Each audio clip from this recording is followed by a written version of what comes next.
All right. We are good. I am going to actually put the voice... Actually, put on Do Not Disturb real quick. Because I do not want to be disturbed. And voiceover. Voiceover selected. On YouTube. Live. 36 seconds. Landscape. Chat options. Button. Chat up. Chat. Live chat. Top chat. Live chat. All messages are live. 48 Okay. seconds. So here we are. I am going to be showing off my vinyl record collection. As you can see, in fact, you know what? I might just go back to the idea that I had before, where I flip the camera. Switch camera. Switch camera. And yeah, Front this might camera just be selected. better. Welcome to Learn More. Learn More. Button. Okay. And then we will... Alright, yeah, now we're cooking with fire. So, this is my record collection, essentially. As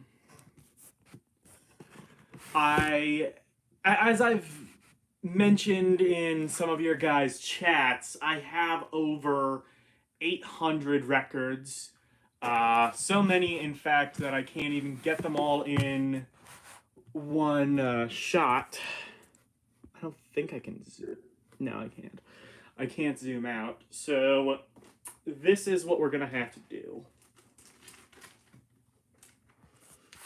Let's see if we can at least... There we go. Let's at least get over in this area so that we can have some degree of being able to see these.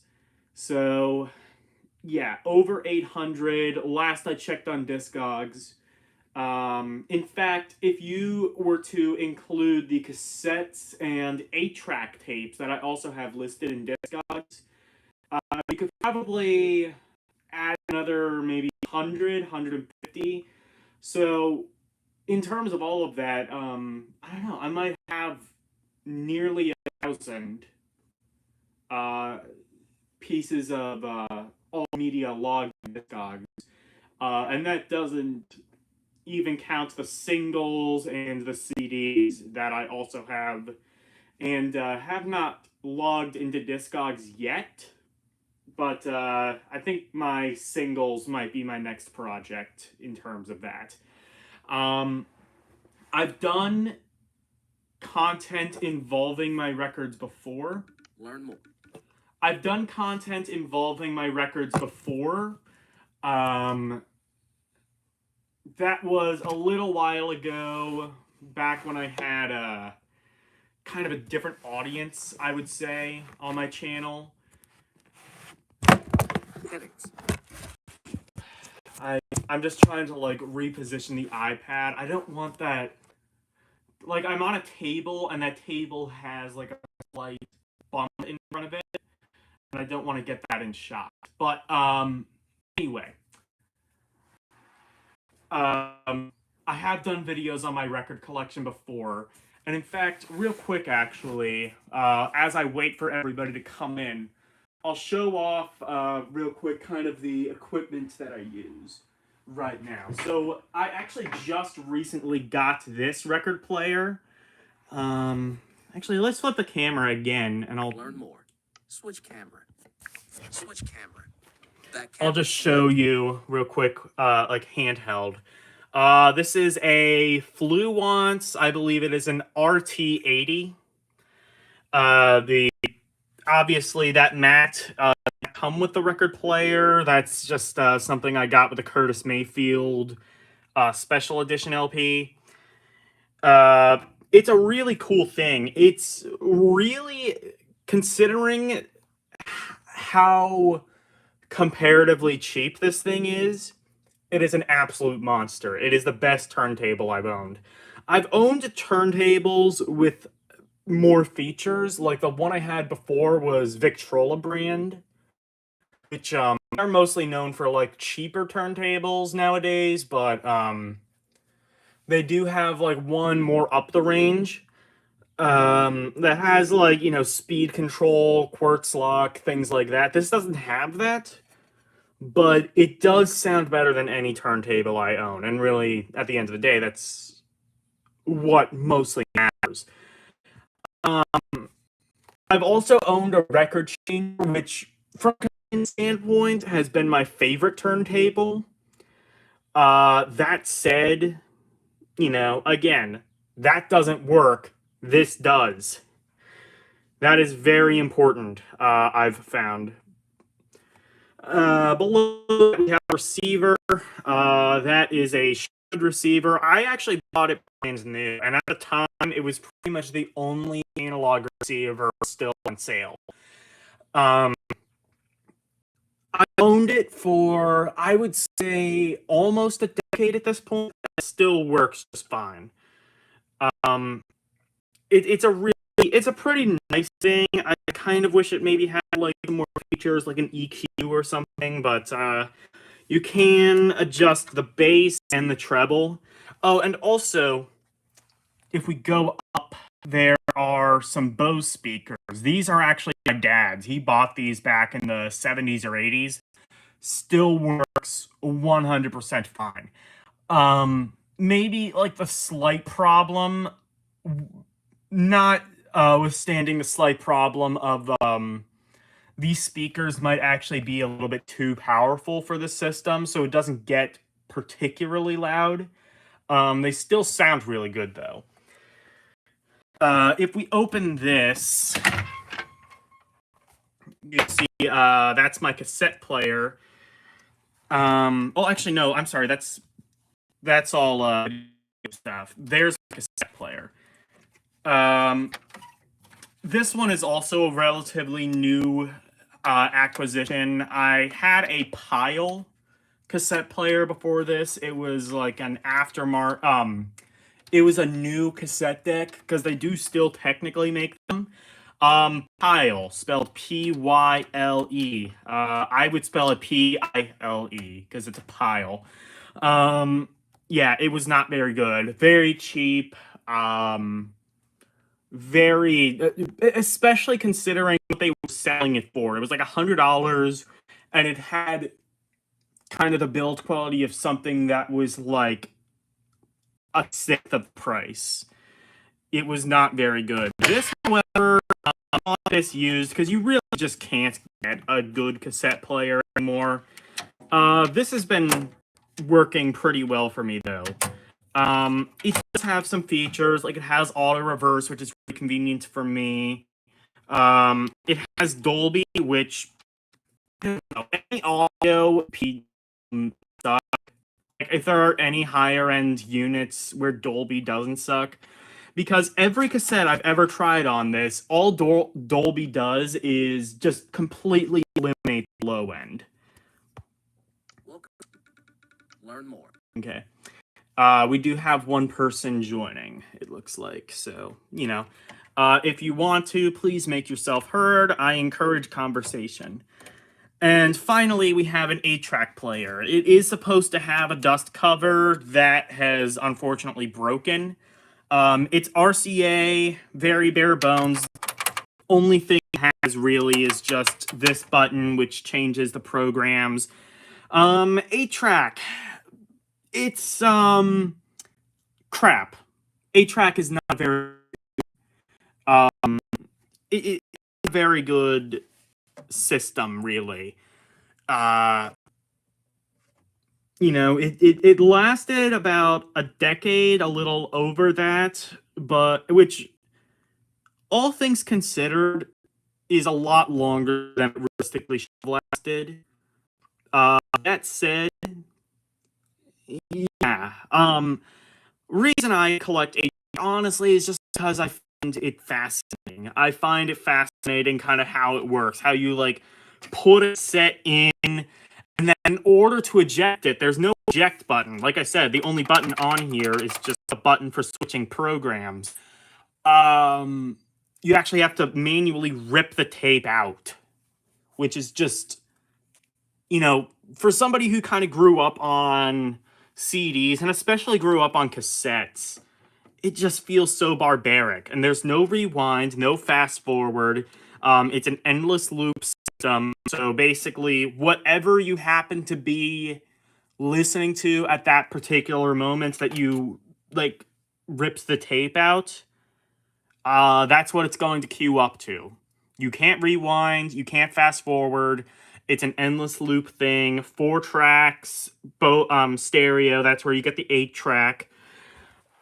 It's just so fascinating and so bizarre how this thing works.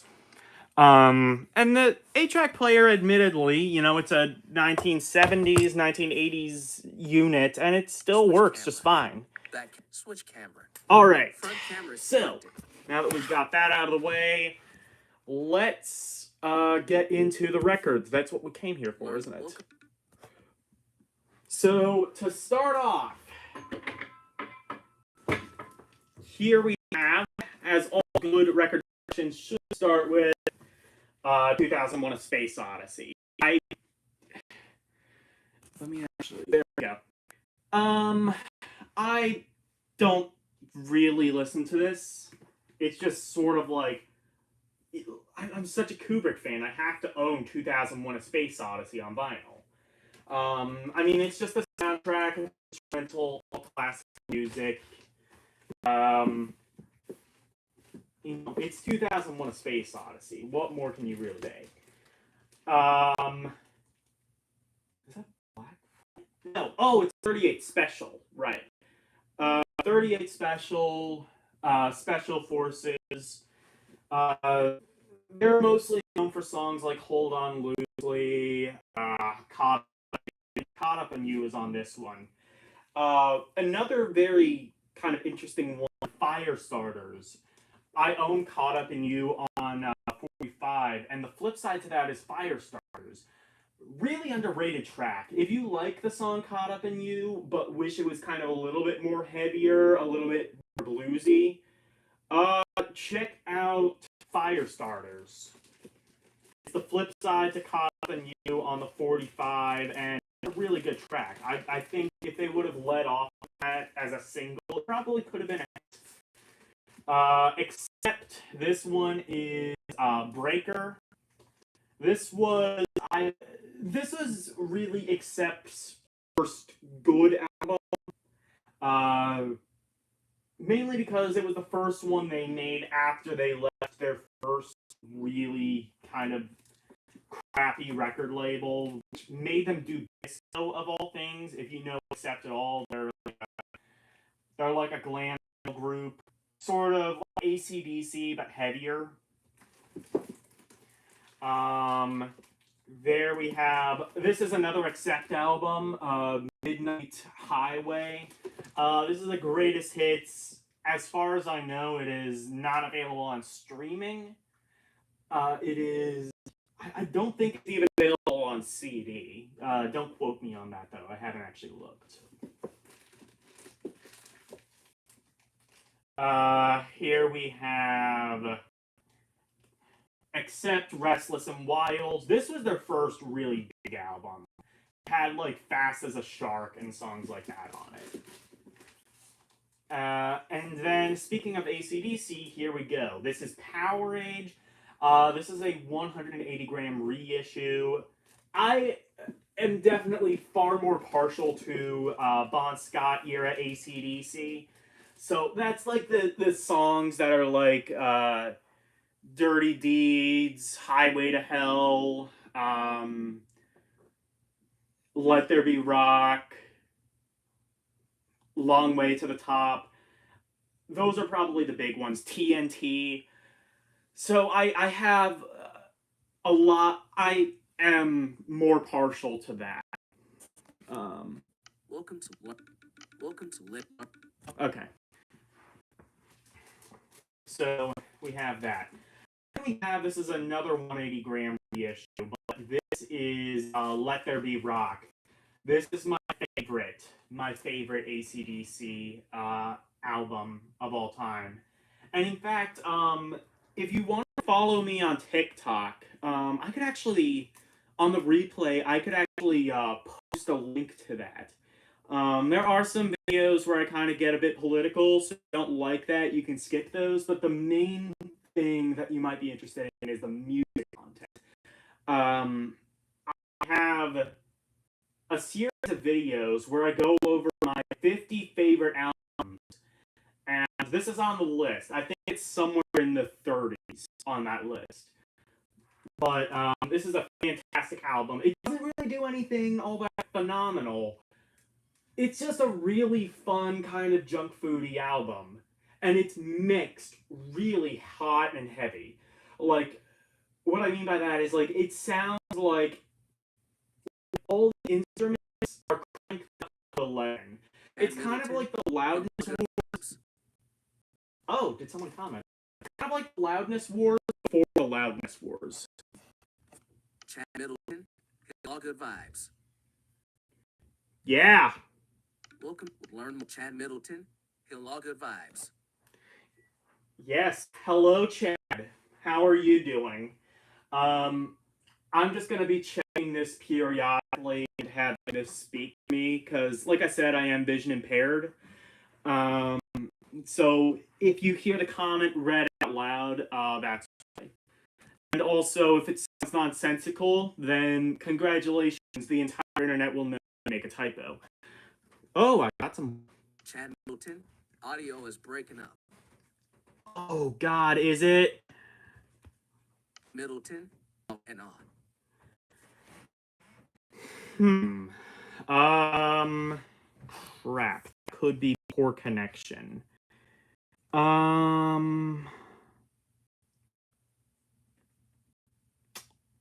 I think I can pause it real quick. Actually, let me just try something. Let me just see what I'm connecting. YouTube, live. 17 minutes, 28 seconds. I'm going to quit out of the app and just go back in, and then we will see if that fixes the problem. 0 seconds. Okay, I am back online. Please let me know if I am still online. But learn more. Chat options. But chat viewing options. Heading. Live chat. All messages. Live. 18 minutes, 9 seconds. Let me know if I am online now. If not, maybe I will try switching to another device. I do have my phone on hand. But in the meantime, like I said, for those about to rock, amazing albums. Amazing album.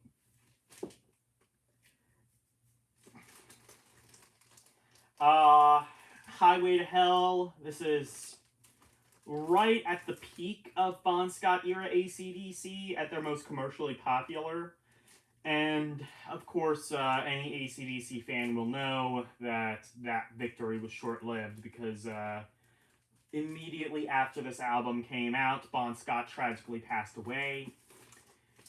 But that hardship would be short-lived because then they released probably their second best album, Back in Black. This is a very good record.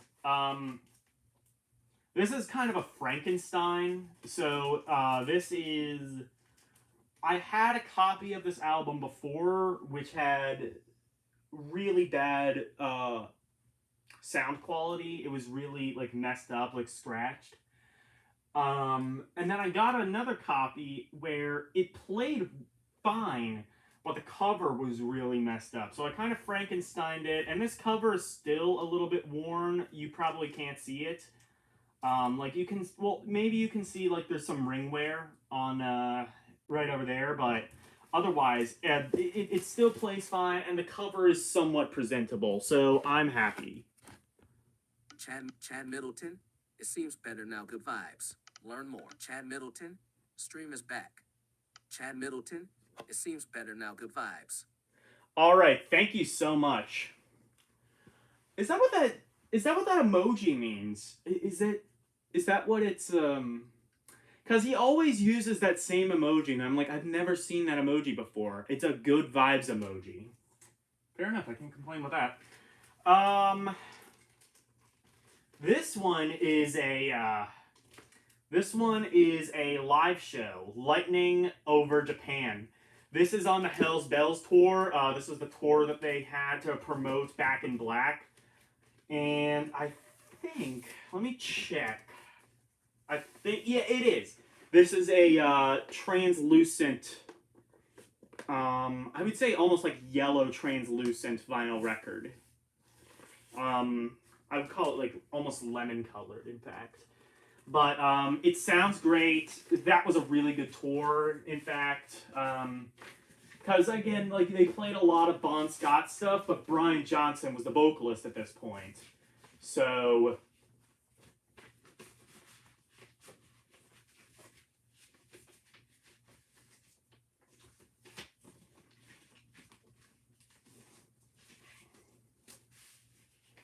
sometimes records are kind of like, it takes a while for them to go back in the case, which is why I'm not going to be doing this that often. Actually, I'll just set it aside for right now. I'll get back to it later. But like sometimes there are some records where like the paper sleeves are actually too small for the records, so it's very difficult to put it back inside the cardboard without like damaging something and like really kind of forcing it in. The paper sleeves are actually too big for the cardboard case. For those about to rock, this is their next album. Very nice. It looks really cool on vinyl too, because like all of this is embossed. The album itself, I've never really been a huge fan of it. I haven't really been a fan of anything, except with one exception, which is AC/DC Flick of the Switch. Super underrated record. Nobody talks about this one. It came out after For Those About to Rock, which had a really big hit, and then Flick of the Switch didn't really have a huge impact. Maybe it had a bigger impact in other countries, but at least in America it didn't. And that's a shame, because this might actually be the best Brian Johnson era record. I would argue I could argue on certain days that it is better than Back in Black. Let's look at the comments. Chad Middleton, awesome collection. Thank you, Chad. So here we have Aerosmith. This is self-titled. This one says it's featuring Dream On, which was the big hit off of the record. This is actually a repress. This is a 1976 repress, I believe. There are some really rare pressings of this. There's a song on here called Walking the Dog, and it actually has a misprint, so it says Walking the Dig. This does not have that misprint. Again, this is a repress. It has entirely different artwork, in fact, to the original pressing of this album. But yeah, it says Walking the Dig on the misprint, and that is one of the most expensive holy grails that you can get on record, and I will probably never get it. Almost definitely, because I'm not the kind of person who likes to spend $10,000 on a record. I don't want to spend $500 on a record player, okay? Most I'll spend on a record is like maybe a little over $100, and that is if it is like a special edition of an album that I really, really, really like. And that has happened maybe once or twice. Actually, once. I've only once I think I've ever spent over $100 on a record. Chad Middleton, what's the oldest album you have? The oldest album I have. Okay. So I was actually handed down some 78s. And some of those 78 records are the really old ones. Like if you ever see like an old like an old movie or a movie that's set in like the 1930s, 1940s, like wartime era, they will have like actual gramophones. Those aren't exactly the same, but they're pretty close. They are records made actually out of shellac, and that's where if you ever said like they shellacked the competition, that's kind of where that came from. But they're 78 RPM records. Some of them I have date back to the 1940s, Great Depression era, 1930s. So you have that. As far as LPs go, I might have some dating back to the 50s. I have some Johnny Cash that might date back that far. I have some Sinatra that might date back that far. The original releases of the albums definitely did. I don't remember if the pressings that I have specifically date back that far, but I definitely have some at least from the very early 60s. Chad Middleton. Wow. Yeah. So that answers your question. Going back to Aerosmith, we have Get Your Wings. That was that had like a really good cover of Train Kept a Rolling. What is this? Toys in the Attic. This was very nearly on my top 50 list. So I mentioned this before Chad came. I'm actually on TikTok. Not very much anymore, but I was a lot last year. And I did a top 50 albums list. This was not on that list, but it was almost on that list. If I would have done an honorable mention that was like the top 10 after that, it would have been on there. This is a really good album. I think maybe the second side might be a little bit better than the first side, but all around, you can't go wrong with this one.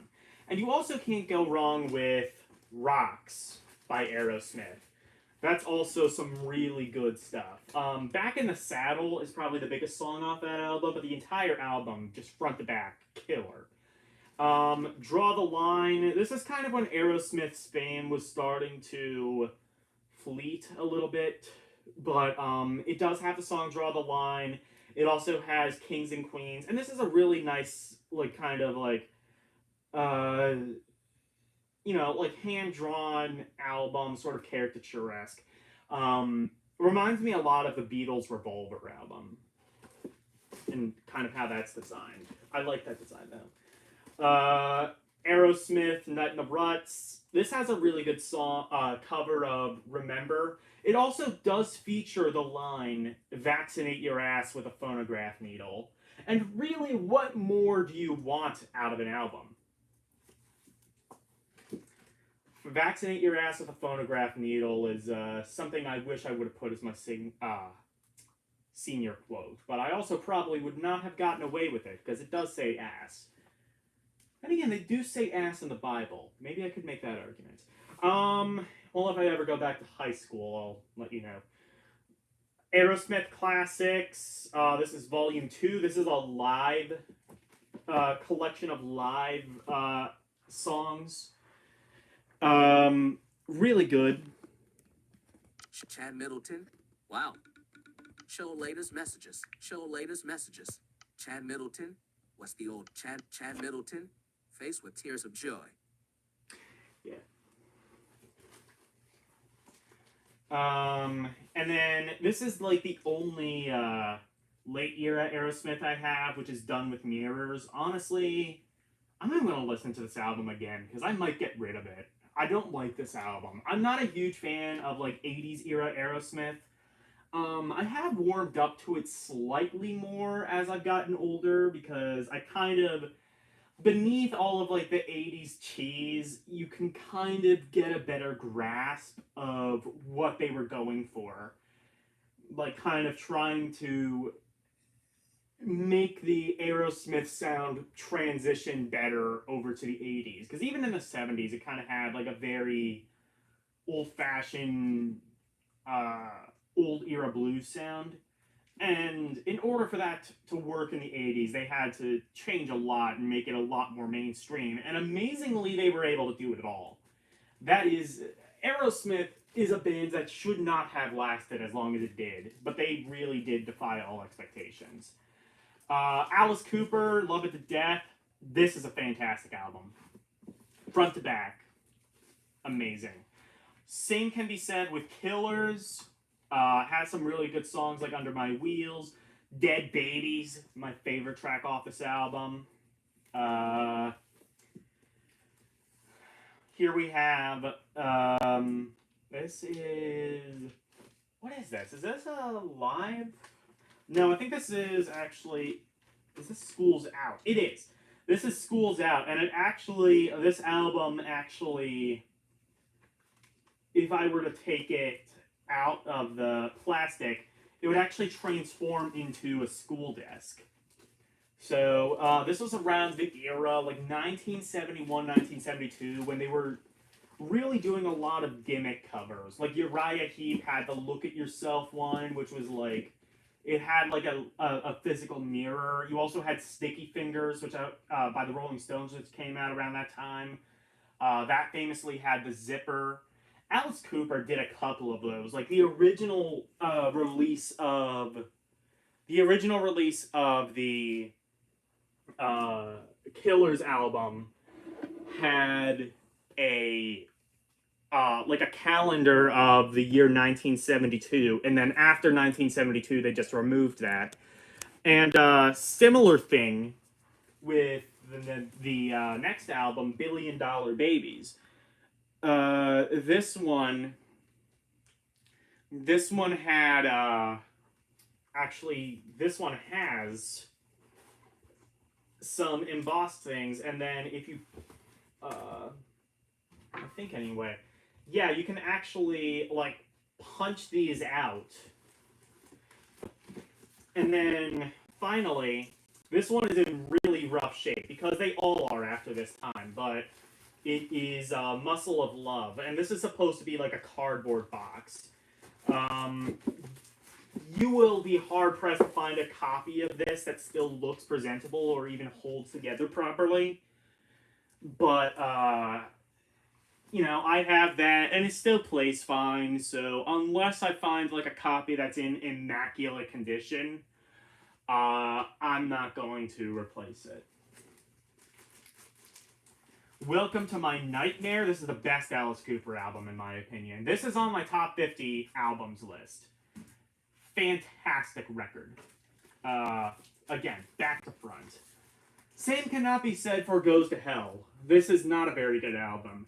Even though I will argue, Cooper does not have a bad album. They have albums that are better than others, but even this has some salvageable music on it.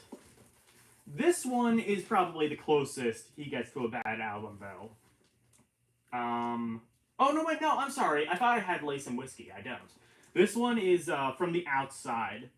This is actually a pretty good album. This was when Cooper was really kind of... His substance abuse was really kind of reaching a fever pitch, so instead of going to rehab, he checked himself into a mental hospital. Which did absolutely nothing. And instead, it did not help him. He wouldn't really get the help that he needed until the mid-80s, which coincided with his career really picking back up. But nevertheless, this is a very autobiographical album. Kind of just some of the experiences he had in that mental hospital, some of the people he met, some of the people he talked to, some of his feelings. It's a very autobiographical album. Didn't sell worth a damn back in the day, but I think as a result of it being so autobiographical, it's sort of gained a bit of a cult following.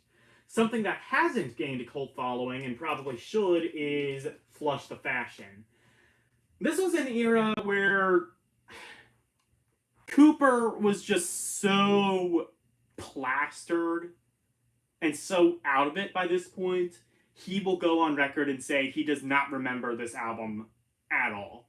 He does not remember making this album at all. And same thing can actually be said for this one, Zipper Catches Skin. The tragedy to that is both of these albums I still think are pretty good. I am kind of in the minority opinion on that, but I believe it. And if I believe it, it must be fact. This one, though, this is kind of the start of his sort of comeback into popular culture. This one is Constrictor. And then after that, he would release Trash, and then after that, he would release Hey Stupid. Raise Your Fist and Yell as well. All of those albums were sort of like his 80s comeback, in a sense. And it's another one of those things where I didn't really like it for a lot of my life, but I've listened to it again recently, and I see what he was trying to do, and I kind of understand it more. Sometimes, when you get older, which I'm not old, I'm 23, but when you get older, you kind of start to appreciate the headspace of certain albums. What they were trying to do and what Show they latest messages. What show sometimes latest succeeded in doing, even if you didn't quite have the headspace for it at the time. It all comes with like life experience and things like that. And I'm sure as I get older, I'll start to appreciate a lot of albums and a lot of artists that I don't really like. Chad Middleton. I'm not familiar with Alice Cooper. I know Mick Jagger and Steven Tyler. Well, those aren't Alice Cooper. Mick Jagger is the Rolling Stones. Steven Tyler is Aerosmith. But Alice Cooper, if you're not familiar with Alice Cooper, I mean, I would say just listen to, if you have Spotify or Apple Music or something, listen to the Welcome to My Nightmare album. That's a good place to start. Also, Killers is not a bad place to start either. Ted Nugent and the Amboy Dukes. If people know Ted Nugent for anything now, it's kind of that he's like this really very controversial, kind of conservative. I don't want to say pundit, because I think that's giving him more credit than he deserves. He's just really some asshole with opinions.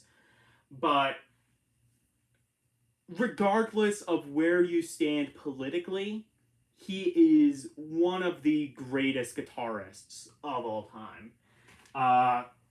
That is exemplified on this album, but even more so, I would argue. Oh, there's the Animals. Actually, I forgot that's Amboy Dukes. Ted Nugent I have in the ends. So, yeah. This is all alphabetized, but we do have Best of the Animals. This is a really good greatest hits. Unfortunately, this copy is not in the best of condition. I am looking to get some more Animals that's in better shape. This one's actually warped. This one one of these days I do want to try like some of the tricks of unwarping records, and I'll probably use this as a test.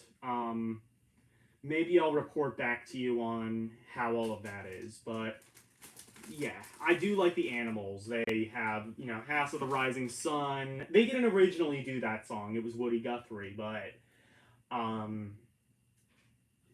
of course Eric Burton would leave the Animals at the end of the decade and star in the band War, which had songs like Spill the Wine, Why Can't We Be Friends, Low Rider.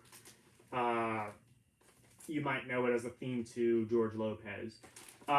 April Wine. I'm not a huge April Wine fan, even though I do have a lot of their records. I probably need to listen to them closer and like get more of a sense of like, do I want these albums? Maybe I might get rid of some of these. Here we have The Nature of the Beast. This is a really good album. In fact, it might have one of the first ever power ballads. Some would argue, with Just Between You and Me. And of course, that kick-started a lot of stuff in the 80s. The 80s they loved their hair metal. They also loved their hair metal ballads. And I think April Wine might have started Show that. latest messages. Show latest messages. Chad Middleton. I like the Killers. Chad Middleton. I'm not familiar with Chad Middleton. I like the Killers too. I have some Killers. That's all the way in the K's though, so I'm probably not going to get to that tonight, unfortunately. Chad Middleton is Ted, that guy recently that didn't like the fan artwork of himself. I don't know about that. I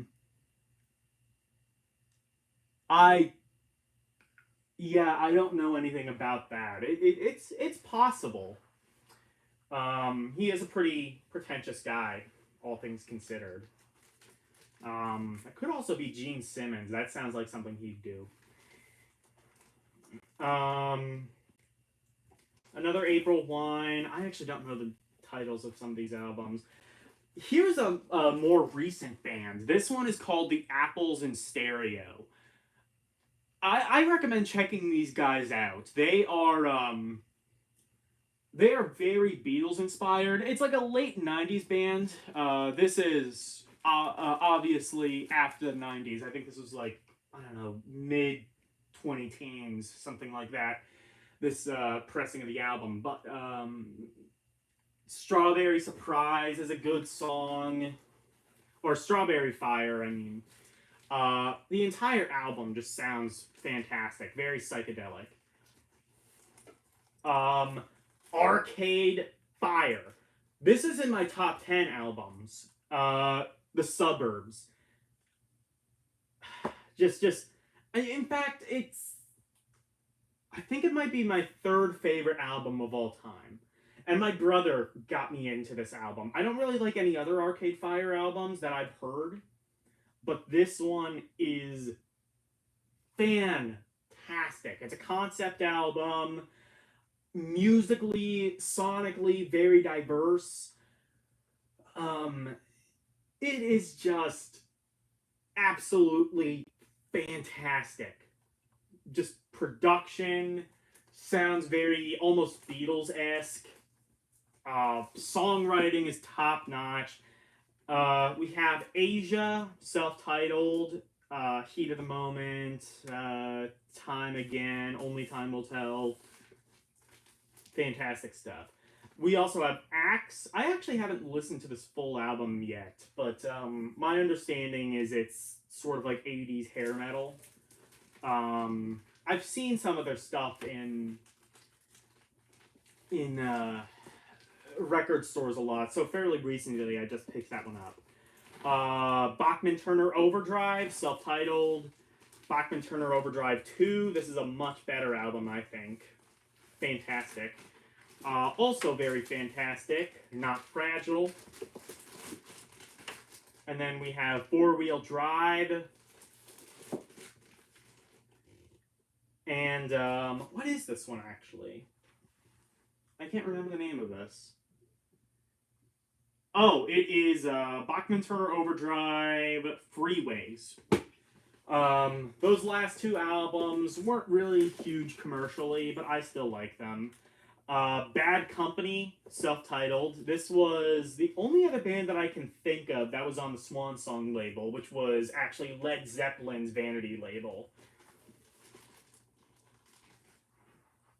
I might need to check that out, though, if there were other... Because there were, like, a couple of obscure bands on the Apple label, which was the Beatles' Vanity label. Those are pretty nice. If you ever want, like, a funny one, there's a song called The King of Pho. And it's basically just an excuse for this guy to say fucking on the radio repeatedly. Like basically the entire song is, there was a land called Pho, and in that land there was a king. And everybody called him the fucking, and he just says fucking repeatedly. And it was basically just an excuse to say fucking on the radio. And it was great. Running with the Pack, another Bad Company. Straight Shooter. I might need to like take these out because like the problem with these plastic cases is they slip out of the record a lot unless you have them in a certain way, and I clearly don't. Burning Skies, Bad Company. Bad Company, I wouldn't even say they are like one of my favorite artists or anything like that. Just vocally, Paul Rogers is an inspiration to me. I like that sort of like clean bluesy sound. Desolation Angels and I think this one is just called Electric Lands. I know that's the song that's on it, but yeah, this is my favorite Bad Company song. I mean, it has like a chainsaw or a buzzsaw like edge to it. How can you possibly go wrong?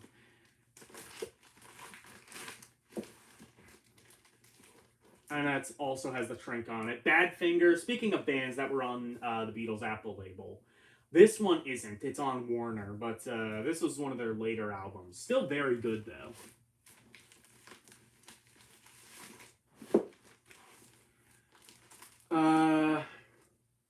This one is...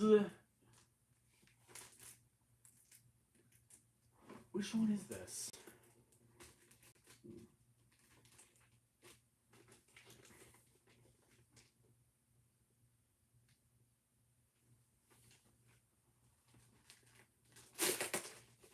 I need to check, actually, because I don't really recall the album cover.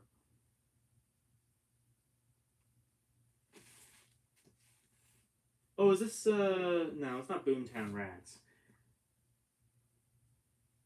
It is...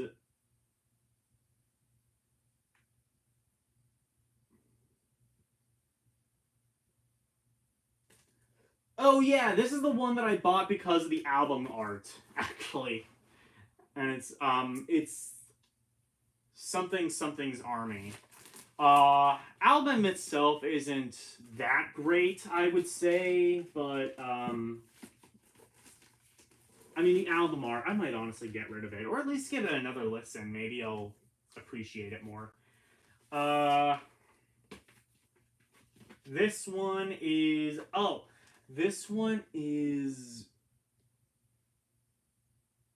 promotional copy of... promotional copy of a Badfinger album, actually. So it actually should probably go in another area. But it's on Elektra. And as soon as I put this back in, I'm going to look at the recent comment.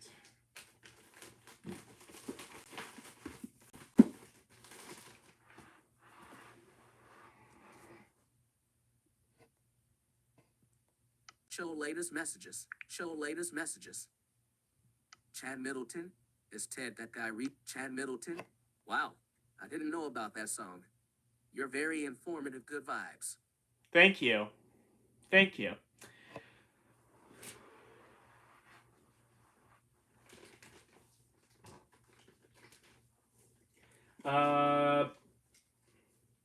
Which one is this? This one, oh, Baroness. This is actually like, this is a kind of like atmospheric metal record from the 1980s. Why did I say 1980s? From like 2008, actually. It's really good. Really nicely orchestrated, performed. Joan Baez live concert, classic folk artist. Little Deuce Coupe, the Beach Boys.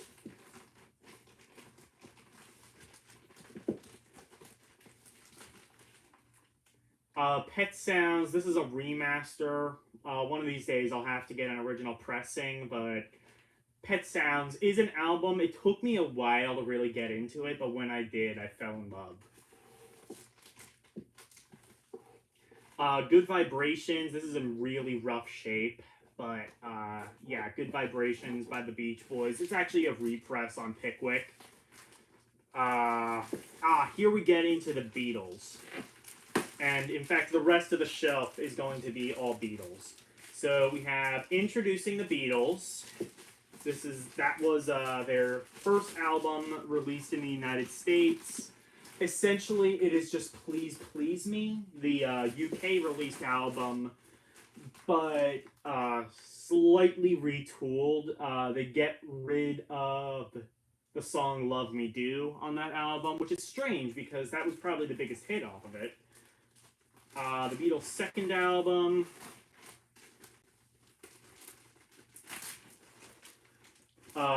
Meet the Beatles. Beatles: A Hard Day's Night. This is the soundtrack version. The original UK album was not originally released in the United States. This is just like a couple of songs off of that album spliced in with like instrumental George Martin pieces taken from the movie. Something old, something new, something old, or no, I think it's just something new. The Beatles. This is kind of like all the songs that weren't on the Hard Day's Night soundtrack put on here. Yeah, so if you didn't know, in the United States, the Beatles, whoever was managing Capitol Records at the time, decided to basically, maybe they thought like the Beatles would end up being like a passing fad, because a lot of people thought that at the time. They wanted to get as much mileage out of it as possible, so they would like split tracks between albums. So in order to get like all the songs off of A Hard Day's Night, you would need to buy 2 separate albums. And then all the songs off of the Beatles for Sale, they would have that interspliced in with some singles. It was just a mess. Here's Help, the soundtrack version. That one, thankfully, has at least a few more songs on it, but still, it has some of the instrumental tracks. Beatles 6, this one is in really bad shape, but this has, again, all of the songs that weren't on Help, plus some songs that were released on singles. Beatles 65. This one is Yesterday and Today. It does not have the Butcher cover. Early copies of that had the Beatles like in a butcher shop with like blood on their like outfits and things like that. And the rumor is that they did that as sort of a protest to how they believed Capitol Records was butchering their albums. They have denied that, for what it's worth, but either way, that album was controversial back in the day. So they would either just paste over the Butcher cover with a more clean cover, this cover to be specific, and then later on, all future pressings just had that cover. The Butcher cover did make another re-release in the United States, though, on the Rarities collection, which I'll show in a minute. Chad Middleton. Chad Middleton. Wait, Did you hold on. dismiss? Double tap to Chad Middleton. Did you see the video where Yoko Ono was singing and one of the staff pulled the mic cord from her? Faced with tears of joy. Oh my god, are you fucking serious? No, I have not, but I would love to see that video. I'm gonna have to check that out. Dude, Yoko Ono. I will say this though, Yoko Ono is entirely aware that she sucks. She is just trolling at this point. There's a video of her singing Katy Perry's Firework, and it's just her screeching over it. And she has to know that she sucks because, yeah. I think she's just trolling at this point. She knows that she is a meme. Here we have Rubber Souls. And finally, Revolver. This is the last album by the Beatles that was different between the US and UK releases. Then we get into Sgt. Pepper's Lonely Hearts Club Band. This is, what more do I need to say about this album? It's fantastic.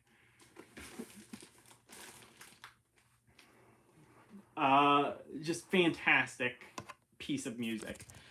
All right, let's move that there, and we can get into the rest of the Bs. As you can see, I have a lot of albums in the Bs.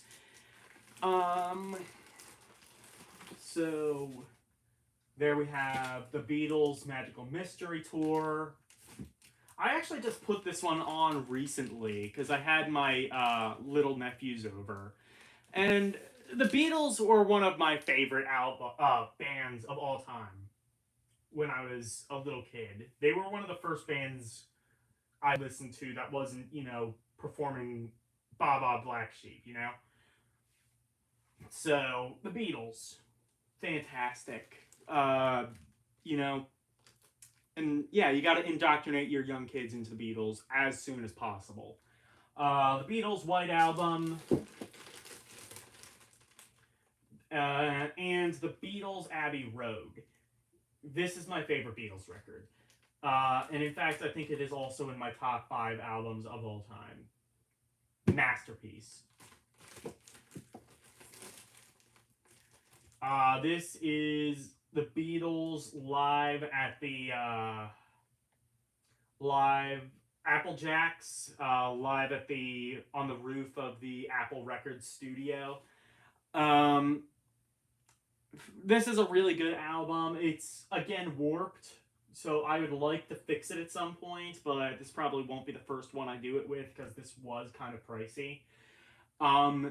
If you go on Disney Plus, I think like either last year or the year before, they finally released the sessions from this album, and it is very fascinating. You kind of see you kind of get to see like some of the insight as to who broke up the Beatles. Really, it was kind of no one.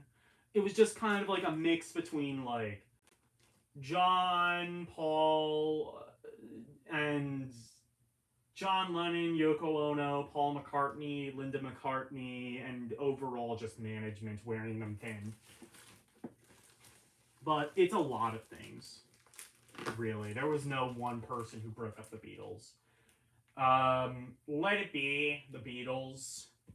This was their last released album, even though Abbey Road was recorded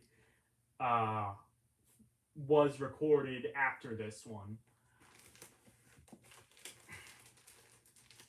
And was sort of meant to be like the final epitaph. Hey Jude, this is a compilation of singles they released over the years. And then Rarities. These are songs that were either just released as singles or never released at all, or just rare versions of different songs. Like there's a slightly extended version of I Am the Walrus on here. There's a version of Penny Lane that is that has like a different outro with like a French horn at the end. It's pretty fascinating. All of the songs off of this album have since been released on other collections. Birth of the Beatles. This is just early live recordings.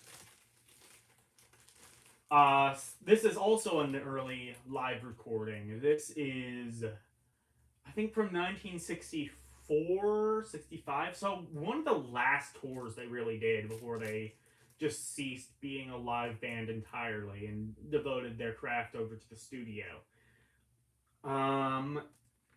It's a really cool thing. It's actually recorded slightly slow, so when I had my old record player, I was able to actually get the speed to be correct, but now I can't exactly do that, so it has to be played slightly slow now. And then Past Masters. This is the last Beatles album I think I have, and it's another kind of rarities collection.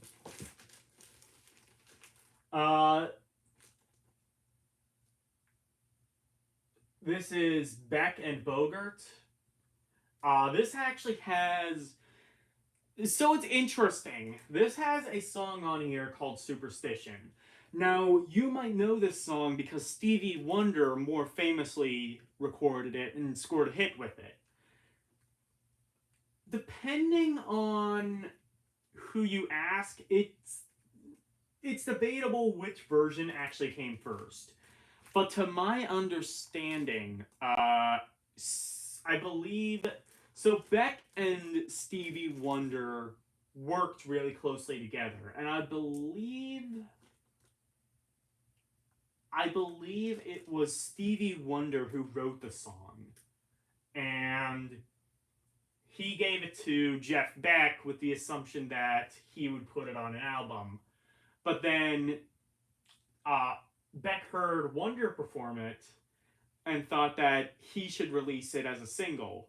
Well, he did, and then later on, after this album came out, Stevie Wonder released Talking Pictures, and that had Superstition on it, and that was released on the album. So, technically, this version was released on an album first, but Stevie Wonder's version was released as a single first. So, depending on what you go by, it's up for debate which one comes first. The Bee Gees. Here we have Pat Benatar. Another Pat Benatar album.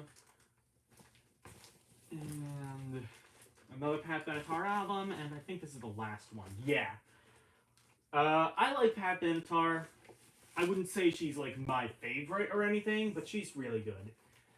Oh, this is another Joan Baez. I actually should put this earlier back because there was a live album by Joan Baez I saw earlier.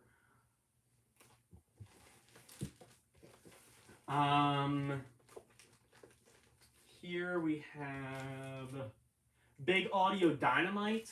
So this was the frontman from The Clash. I can't remember what his name was, but he started this band after leaving The Clash. And it's very interesting. A lot of sampling done, a lot of like very experimental stuff. It's still poppy, kind of like new wave-ish, but it's an interesting direction that he went in. Like, there was, like, some early rap even on some Big Audio Dynamite albums. Blackfoot, blues rock band. Heavy blues rock band, in fact. Black Oak, Arkansas, early southern rock. And here we get into Black Sabbath. I have a lot of Black Sabbath. So we have the first one. This is a repress from, like, the late 70s, early 80s. Paranoid, Masters of Reality, Volume 4, Sabbath, Bloody Sabbath. This is a live concert from about the Sabbath, Bloody Sabbath tour. We have Sabotage and Technical Ecstasy. I do not have Never Say Die, and I don't have Heaven and Hell at the moment. I am actively always looking for those albums. I do have Never Say Die on a cassette, actually. And then, finally... Oh, wait, no. Where's the other... Actually, I think it might be later. There's another one that was recorded between Technical Ecstasy and Never Say Die. And it was a live recording. I can't remember where it was, but we'll get to it in a bit. Mob Rules. This is a Dio Sabbath album. Born Again. Oh no, this is a Live Evil. This is actually a German import of this album. Here we have Black Sabbath, Born Again with the Demon Baby. I love this album art. In fact, I've kind of made it like almost like an unofficial mascot of an old channel that I had called well, it was called Audioholics Anonymous. Now you can search it by End Times Media. But either way, I don't really use it anymore. But I talk more about music. If this really interests you, feel free to check out End Times Media. There's a ton of backlog if you want to look at it. And I might go back to it someday, but I don't have any plans right now. The Seventh Star, the Tony Martin, not really Tony Martin solo album. That's sort of a rumor. To my understanding, there's not really any truth to it that this was ever really supposed to be a Tony Martin solo project. Or I'm sorry, not Tony Martin. Tony Iommi, the guitarist. Black Sabbath, The Headless Cross. This is a remaster on white vinyl, because the original is very rare and very expensive. This is Tear. Again, remaster. And, no, I'm sorry, this one is Tear. Which one is this? No, that one's Tear. Which one is the other one? I don't remember what this one is. This might be Crossed Purposes. That is Dehumanizer. And actually, this one's Crossed Purposes. I don't remember what the other album is. I'll have to look at that in a moment. And then finally, 13. This was the last Black Sabbath album. It does feature all of the original members, Ozzy Osbourne, Tony Iommi, except Bill Ward. He was replaced by another artist who was the drummer for Rage Against the Machines, I believe. And then this is it, live at the Civic Arena, Pittsburgh, PA. And as a Pennsylvania, and I had to get this one. But, yeah, really good live performance. Sabbath were not the best live, but they did do some good stuff live. Blind Faith, this was a super group that Eric Clapton was in. Very bluesy. Blood, Sweat, and Tears, sort of like a brass pop band from the 60s. Their biggest song was Spinning Wheels. They played at Woodstock. Really good stuff. Blue Oyster Cult. This is Tyranny and Mutation. This was their second album. Blue Oyster Cult is a band that I don't think gets nearly the attention they deserve.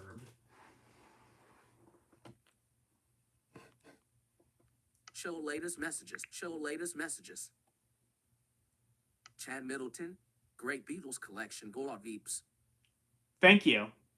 Chad Middleton, she interrupted Chuck Berry and John. Chad Hold on. Middleton, did you see the video where Chad Middleton, she interrupted Chuck Berry and John Lennon singing? Here's a short clip. HTTPS colon Oh, / okay, yeah, I'm gonna have to check that out when I'm gonna have to check that out later, but that's really cool. Chad Middleton, Black Sabbath is Ozzy Osbourne band. Hell yeah. Chad Middleton. I mean, the other stuff isn't bad, but yeah, I can see why a lot of people like Ozzy. He is the original. Chad Middleton, Black Sabbath. Chad Middleton, they needed more cowbell. Faced with tears of joy. Oh, fuck you. Blood Rock. That should actually be a bit later. Blood Rock again. Where's the... There's Blue Oyster Cult. Oh, I see. I think the Tyranny Mutation was a little bit early. Yeah. I'm gonna put that... There we go. Okay. yeah, Secret Treaties. This is also on my top 50 favorite albums. Fantastic. And you already mentioned the cowbell, so here. Oh wait, no, I'm sorry. This is On Your Feet or On Your Knees. Amazing live album. Okay. Here you go. I fed you your meme today. Here's the fucking cowbell. I got a fever, and the only cure is more cowbell. Spectres. This is a colored vinyl. This one is Some Enchanted Evening. Another live album that's really good. This one is Cultosaurus Erectus. Really underrated album. Not a lot of people talk about this one, and it sucks because it's really good. This one is... Oh, I thought I had Mirrors. Maybe I don't. Or maybe it's out of place. I don't think it is, though. Yeah. But, this one is Fire of Unknown Origins. Really the thing that I think makes this album so good is Veteran of the Psychic Wars, which is in heavy metal, the absolute worst, best movie of all time.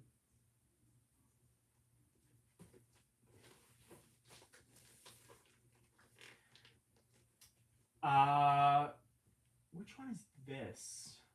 Actually, oh, this is ETI or ETL, Extraterrestrial Live. That's the tour they did for Fire of Unknown Origins. And then this is their most recent album. It's not colored or anything. There exist colored versions of this vinyl. This one's just black, but this is The Symbol Remains. Really good note to end off on. I hope this is the end, because I think this is a good note to end on.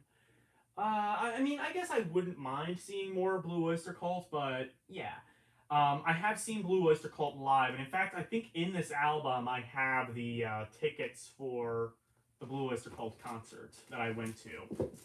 They are a very good live band. Show latest messages. Show latest messages. Chad Middleton, I like ELO. Chad Middleton, they needed more cowbell. Chad Middleton, I like ELO. Oh, I love ELO. We're gonna have to get to that in another day, I think. But I don't know. We might get to it. I don't know. I think I might just do this column.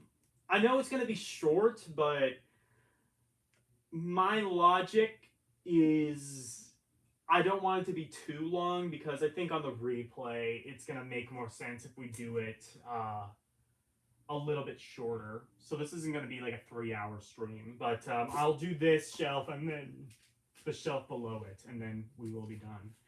Bon Jovi, self-titled. This has the song Runaway. It's also the only Bon Jovi album I don't hate with a burning passion. Not a Bon Jovi fan. Boomtown Rats, really underrated new wave act. They are most famous for the song I Don't Like Mondays, which I think is off this album, but it's a really good song. And it's a really good album. Another Boomtown Rats, and another Boomtown Rats, and Boston, self-titled. Front to back killer record. More Than a Feeling, Smokin', Foreplay / Long Time,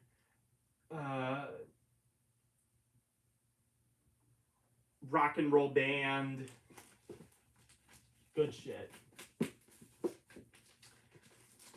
And then, not quite as good, but still pretty decent, Don't Look Back. And the final Boston album that I have, this one, which has Amanda on it. Boston is such a unique band. To my understanding, this was basically just like this was basically just like a side hustle for them. They were huge, but they were also part of like different bands and things like that. So it's like a super group. They never really planned to have a ton of albums, but they did release, I think, 2 more after that. They released one in '94, and I think one in 2014 2014, I want to say 2012, 2014. David Bowie, this is Space Oddity. The Man Who Sold the World, David Bowie. Of course, that song was made a little bit more famous by the live Nirvana cover, which is really good. The Rise and Fall of Ziggy Stardust. Aladdin. Diamond Dogs. David Bowie, Young Americans. This has the song Fame on it. Heroes. This is a Dutch pressing, I believe. Still on RCA, but it is a Dutch import. And finally, we have Let's Dance. David Bowie, obviously. I don't think I need to tell you how fascinating David Bowie is.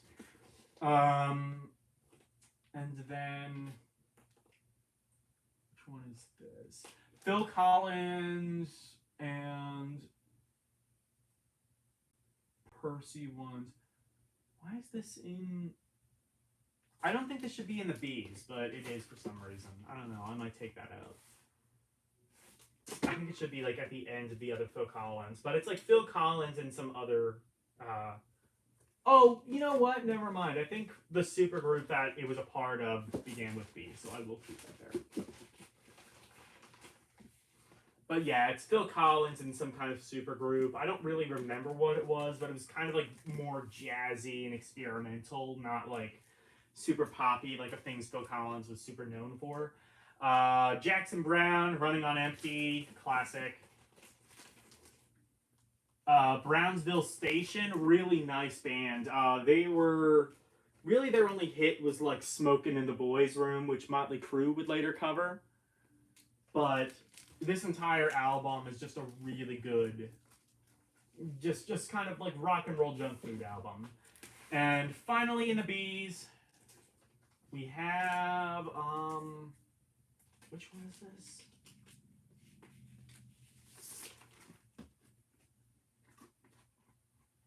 I need to remember actually.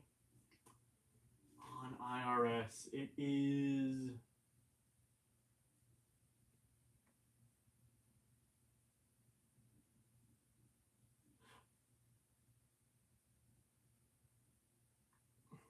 Oh, right, Buzzcocks.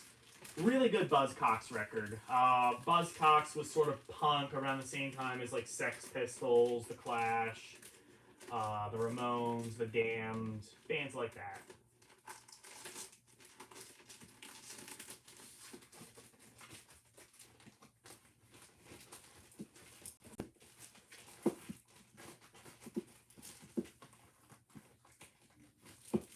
Okay. Let's look at the comments. Show latest messages. Show latest mess. Chad Middleton. Nice. That's awesome you got to see them live. Chad Middleton. I like Yale. Yeah. Chad Middleton. Yeah, Nice. I did get to see them That's awesome live. you I think got they to see might them still live. be touring, but they are fantastic live. They don't do anything like super fantastic or anything. They're just, you know, they have a good chemistry with the crowd. They have like some really good like improv sessions. Really just fun band to watch. Chad Middleton. I don't think I heard of Boston before. Thinking face. Boston, yeah, you've probably heard them before. You've at least heard songs like More Than a Feeling. If you've, you know, listened to music at all, just look it up on YouTube or Spotify or something. I'm pretty sure I'm right that you've heard of them. Chad Middleton.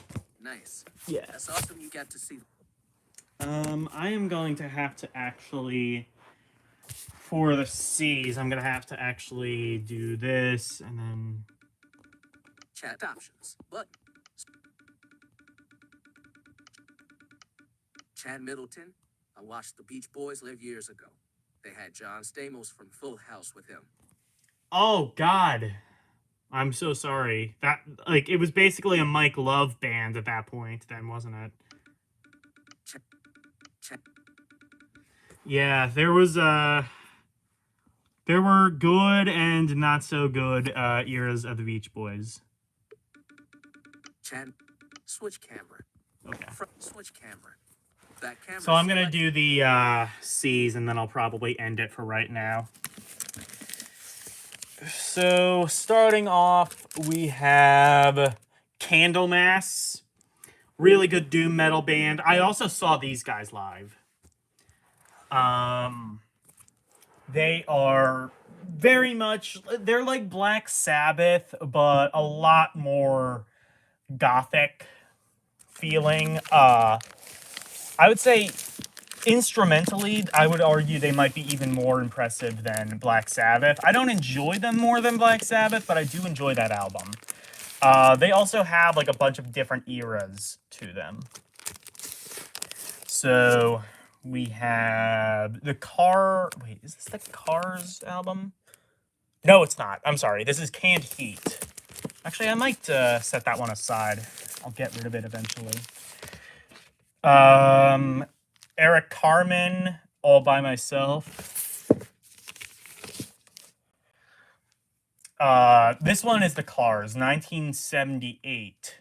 Really good, kind of like, I think this was just like a bootleg live concert. Like somebody went with like a tape recorder and recorded it. And it's like very amateur sounding, but occasionally they would just sell it to like these like indie record labels, and then like there would be kind of small quantities of those sold. And it wasn't exactly legal, but it happened. This is the Cars' first album, self-titled. And here we have Johnny Cash. Johnny Cash sings... I think this is the one that's Hank Williams. I might be wrong about that, though. Johnny Cash, The Blue Train. So this is a weird compilation. It's a whole bunch of Johnny Cash songs all about trains. Chad Middleton. Show latest messages. Chad Middleton. I watched the Beach Boys with Chad Middleton, faced with tears of joy. Yeah.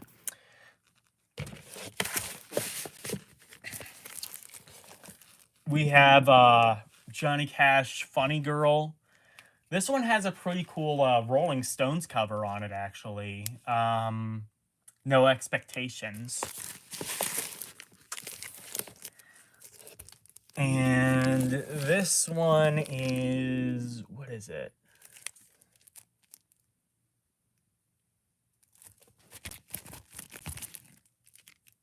Oh, another Johnny Cash. This one is In the Walls of a Prison. Johnny Cash just has an amazing voice. San Quentin. This is one of my favorite live albums. He also had live at Folsom Prison. I prefer San Quentin to Folsom Prison, but they're both great. Show latest messages. Chad Middleton. Show latest messages. What? Show latest messages. Chad Middleton. Hello, GW and good vibes. Chad Middleton. Great White North. Hi. Bit late to the party. Work was crazy. Hey, Great White North. How are you? We are just looking at records. I'm probably not going to be doing this too long. I might just finish up with this shelf, but I will be doing this again on Thursdays.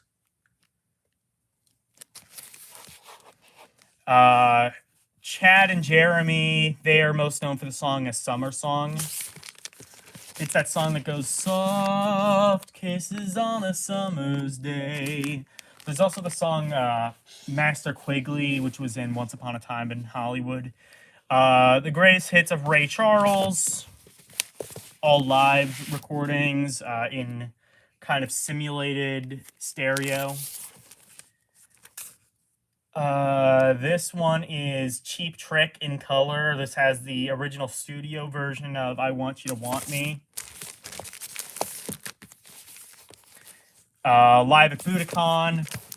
Obviously very, very nice live album. Sold a whole lot of units. Show latest messages. But Show latest messages. Great White North. Hey, Chad. Great White North. I tweeted out for you. Ah, thank you. Thank you. I might have to... I might be, like, leaving relatively soon, but, thank you so much for doing that. We'll see if, anything happens the last couple of minutes of the stream. Thank you so much for doing that, though. Heaven Tonight. I actually just got this album. This was in my last, like, record haul. Dream Police. Fantastic. Which one is this?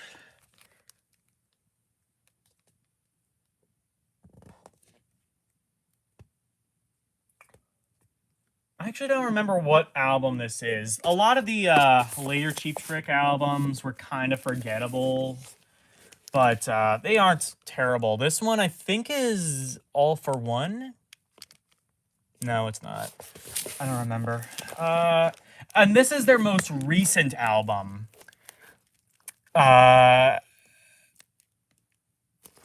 Which is it? Oh, it just says new from Cheap Trick. Oh, God. Okay. See this? It says limited edition blue and white album. However, if you take it out, it is in fact not a blue and white record. Oh, wait. Oh, shit, it is. I thought I remembered this one. No, oh, shit. Never mind. I'm sorry. I was thinking of the Black Sabbath Born Again that I saw. That one claimed to be colored as well. And I was just really pissed. But anyway, this album itself, it's not Cheap Trick's best, I would say. I am a huge fan of Cheap Trick. I like how they never really took themselves all that seriously. But, yeah. Their newest album wasn't the best. They have released some good stuff recently, including a Christmas album, of all things. That is way better than it had any right to be. Half Breed by Cher. Chicago Transit Authority. Really good kind of jazz rock, jazz pop band. Of course, later on they would go a lot more mainstream as Peter Cetera kind of climbed up the ranks of the band and gained some more creative control.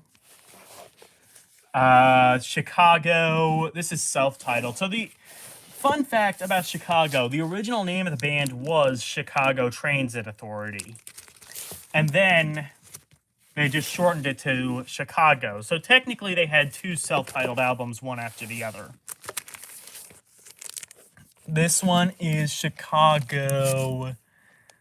Oh, I don't remember what album this is. They're all numbered, but yeah, I think this one might be like Chicago 7, maybe? No, this one is 7. The other one might be 6. Something like that. This one is a live recording. This one is Chicago 10. This has If You Leave Me Now. Chicago Greatest Hits. This one is like Chicago 13 or something like that, I think. This one is Chicago, I don't remember. Well, this one has So Hard to Say I'm Sorry. Oh, this one is Chicago 16, right. And then this one is Chicago 17. This has You're the Inspiration. Chilliwack. This is a band that was actually really big in Canada and nowhere else.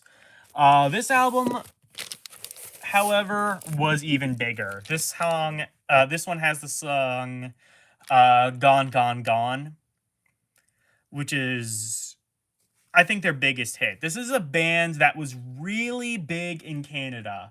In fact, if you don't know, Canada actually has a law that you have to play, I think, like a certain percentage of Canadian music. And they call it CanCon, Canadian content.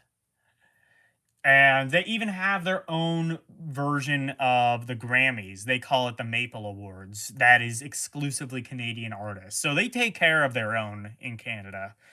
And as a result, you have a bunch of bands like Chilliwack, The Tragically Hip, Troopers, bands that were huge in Canada and absolutely nowhere else. But they are really good music, and I think they deserve to be bigger in America. They all had like kind of hit-making material. Here we have Cigarettes After Sex. Amazing shoegaze record. It's the record I always put on when I want something relaxing. Eric Clapton.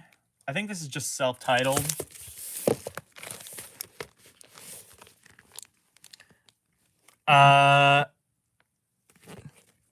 Which one is this? Eric Clapton, 461 Ocean Boulevard. I think this one has I Shot the Sheriff on it. Slow Hand. That has a bunch of good stuff on it. Cocaine, Lay Down Sally, Wonderful Tonight. Speaking of The Clash, I was talking about them earlier with Big Audio Dynamite. This is London Calling. This is another album I just recently listened to, and I finally kind of got the vibe of this album. I always thought it was just sort of too schizophrenic, in that it sort of just tried to do too many things, and maybe arguably it did, but I listened to it recently, and I really appreciate this album now. A Rush of Blood to the Head by Coldplay. This is actually another one of my favorite albums, believe it or not. A lot of people like to crap on Coldplay, and I can understand why they do, but I really like Coldplay. Here is my Phil Collins. This one is Face Value. This has the song In the Air Tonight. Hello, I Must Be Going. This has I Can't Take Anymore. Or, I'm sorry, I Don't Care Anymore. This is No Jacket Required. This is another one of my favorite albums. One of my favorite albums on that list from TikTok. Show latest messages. Great show latest messages. Show latest messages. Chad Middleton. I like Coldplay than Fall Out Boy.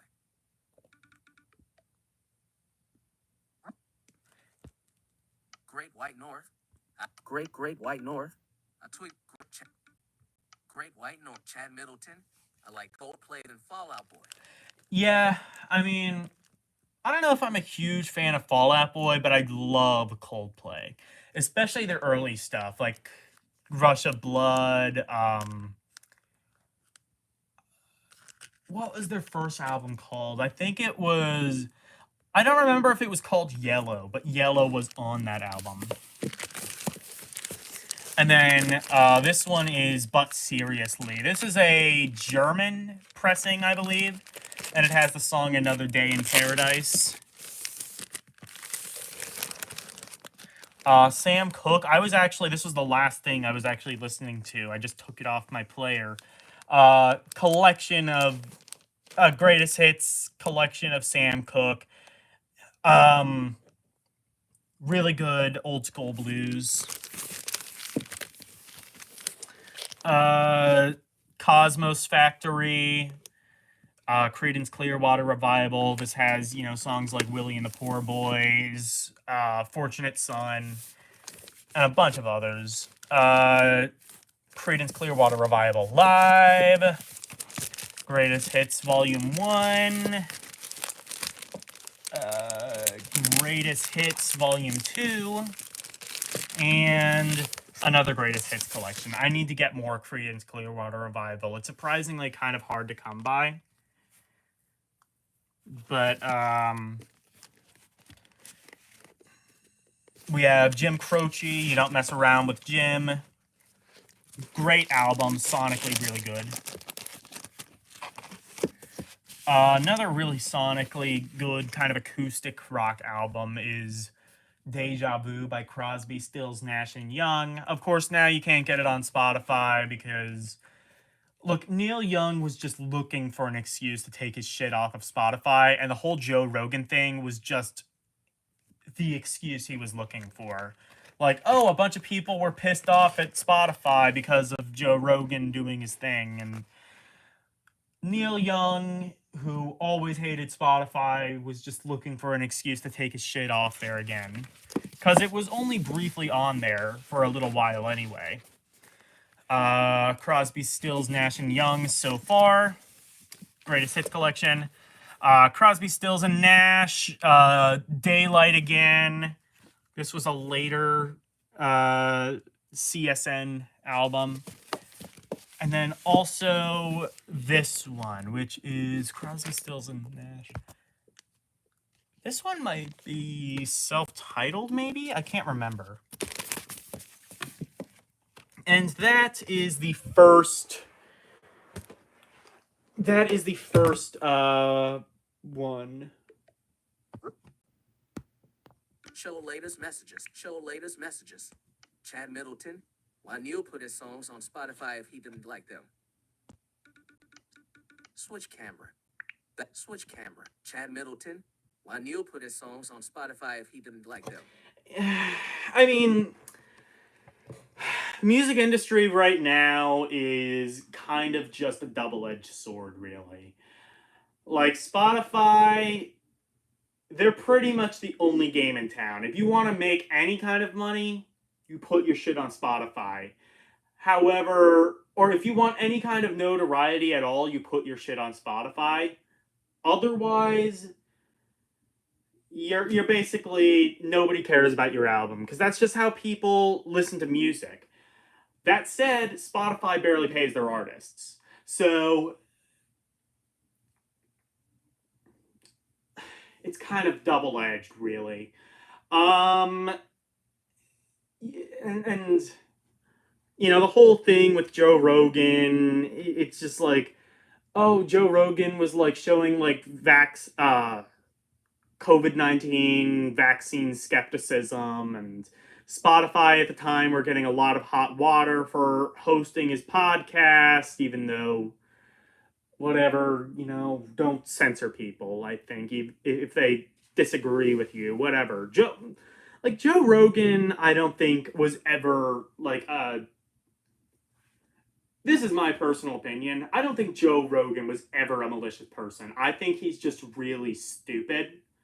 And he thinks he knows a lot more than he really does. And he just wants to ask questions that he thinks are legitimate questions, but really they're just kind of dumb.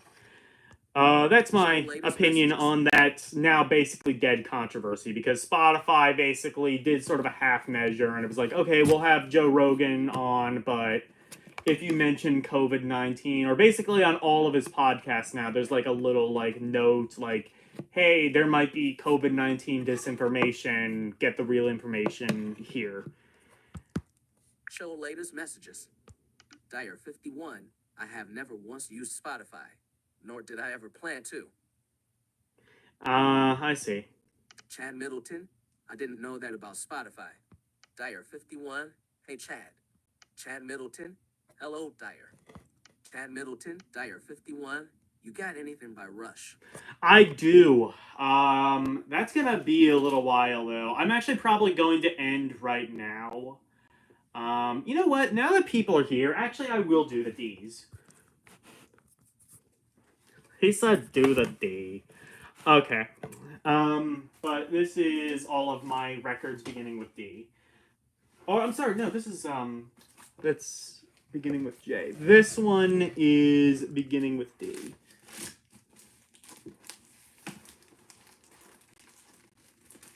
So, this one is Derek and the Dominoes. Speaking of controversial, Eric Clapton again. Dead Kennedys, Fresh Fruit for Rotted Vegetables. But yeah, I do have a lot of Rush to answer your question, Dyer.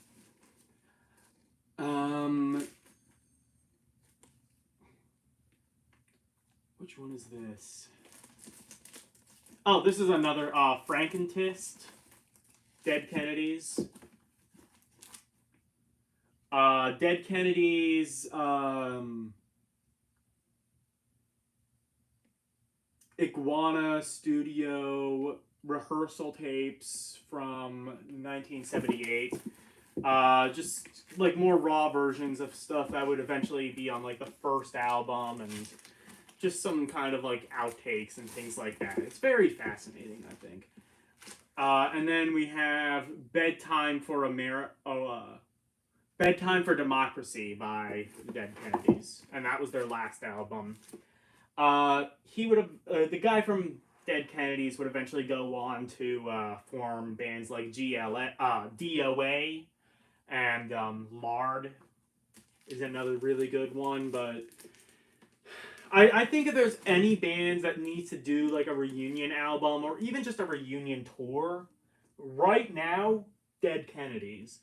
We need Dead Kennedys right now more than anyone. Like, you know, it kind of feels like the country, you know, regardless of what side you're on, it sort of feels like the country's sort of starting to fall apart.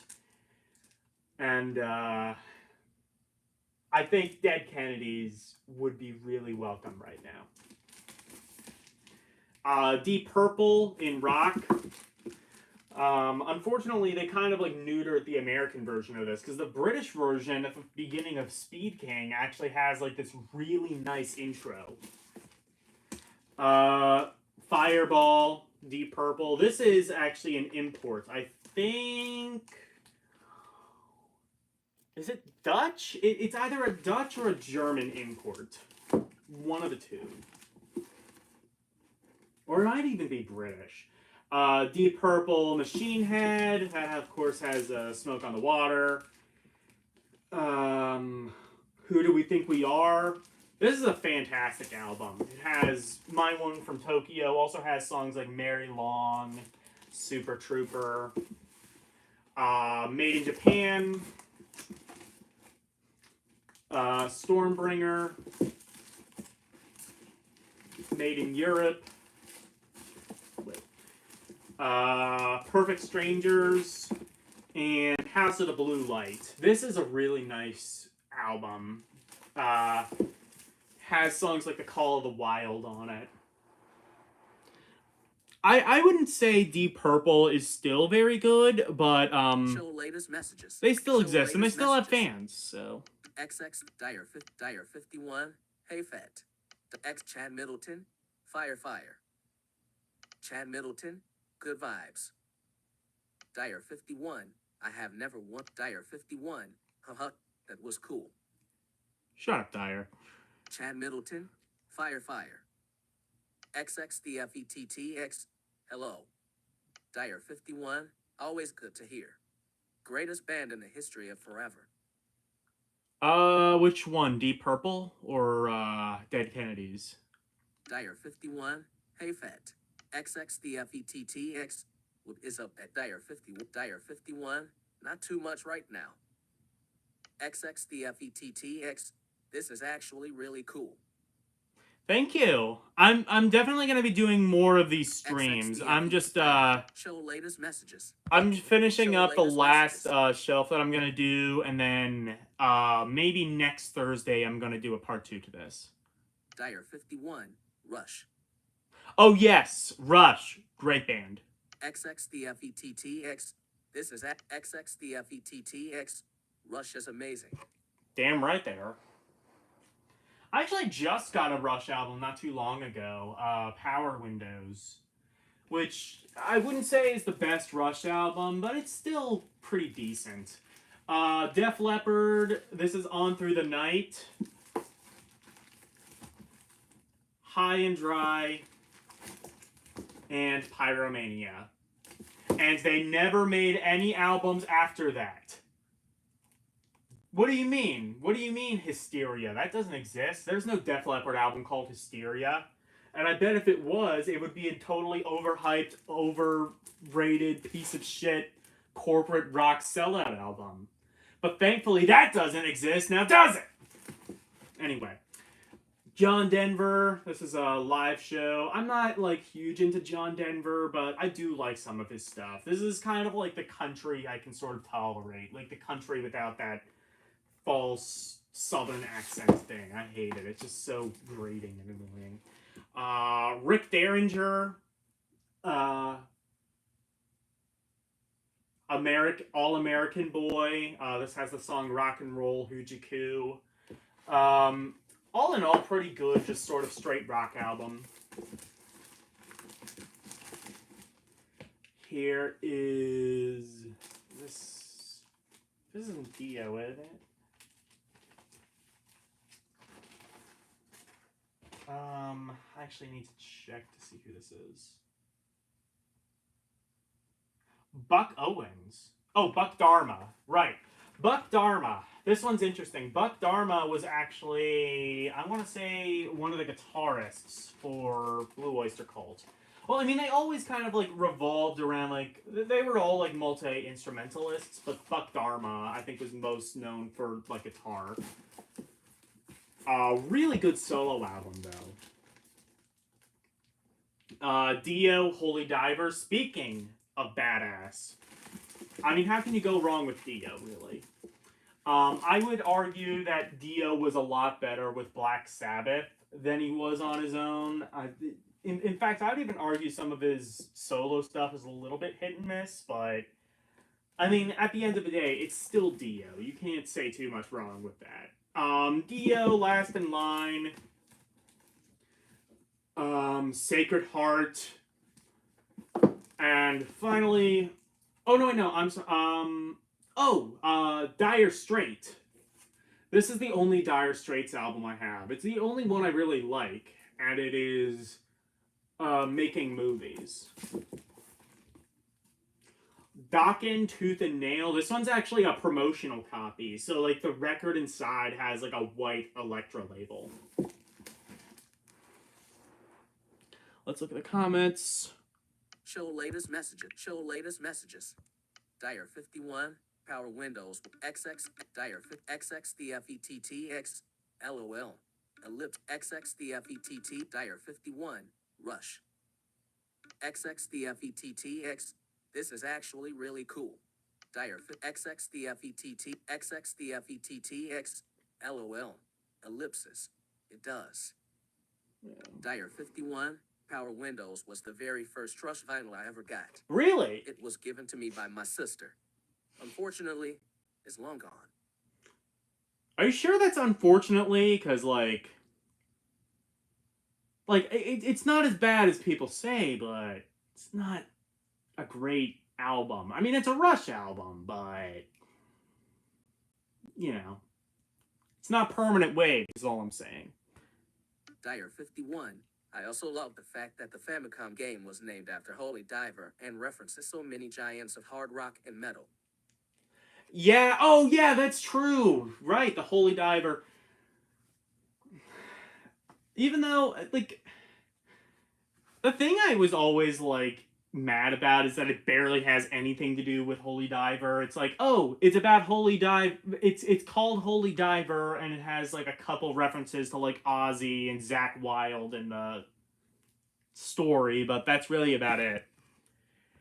I mean, I guess I would have understood why they wouldn't have, like, licensed music, because that's always a legal gray area, but still. Show latest messages. Dire 51. I also love the XX, the FETTX. What is your favorite band to listen to on vinyl? Oh. I mean, Pink Floyd is an easy answer. Dark Side of the Moon.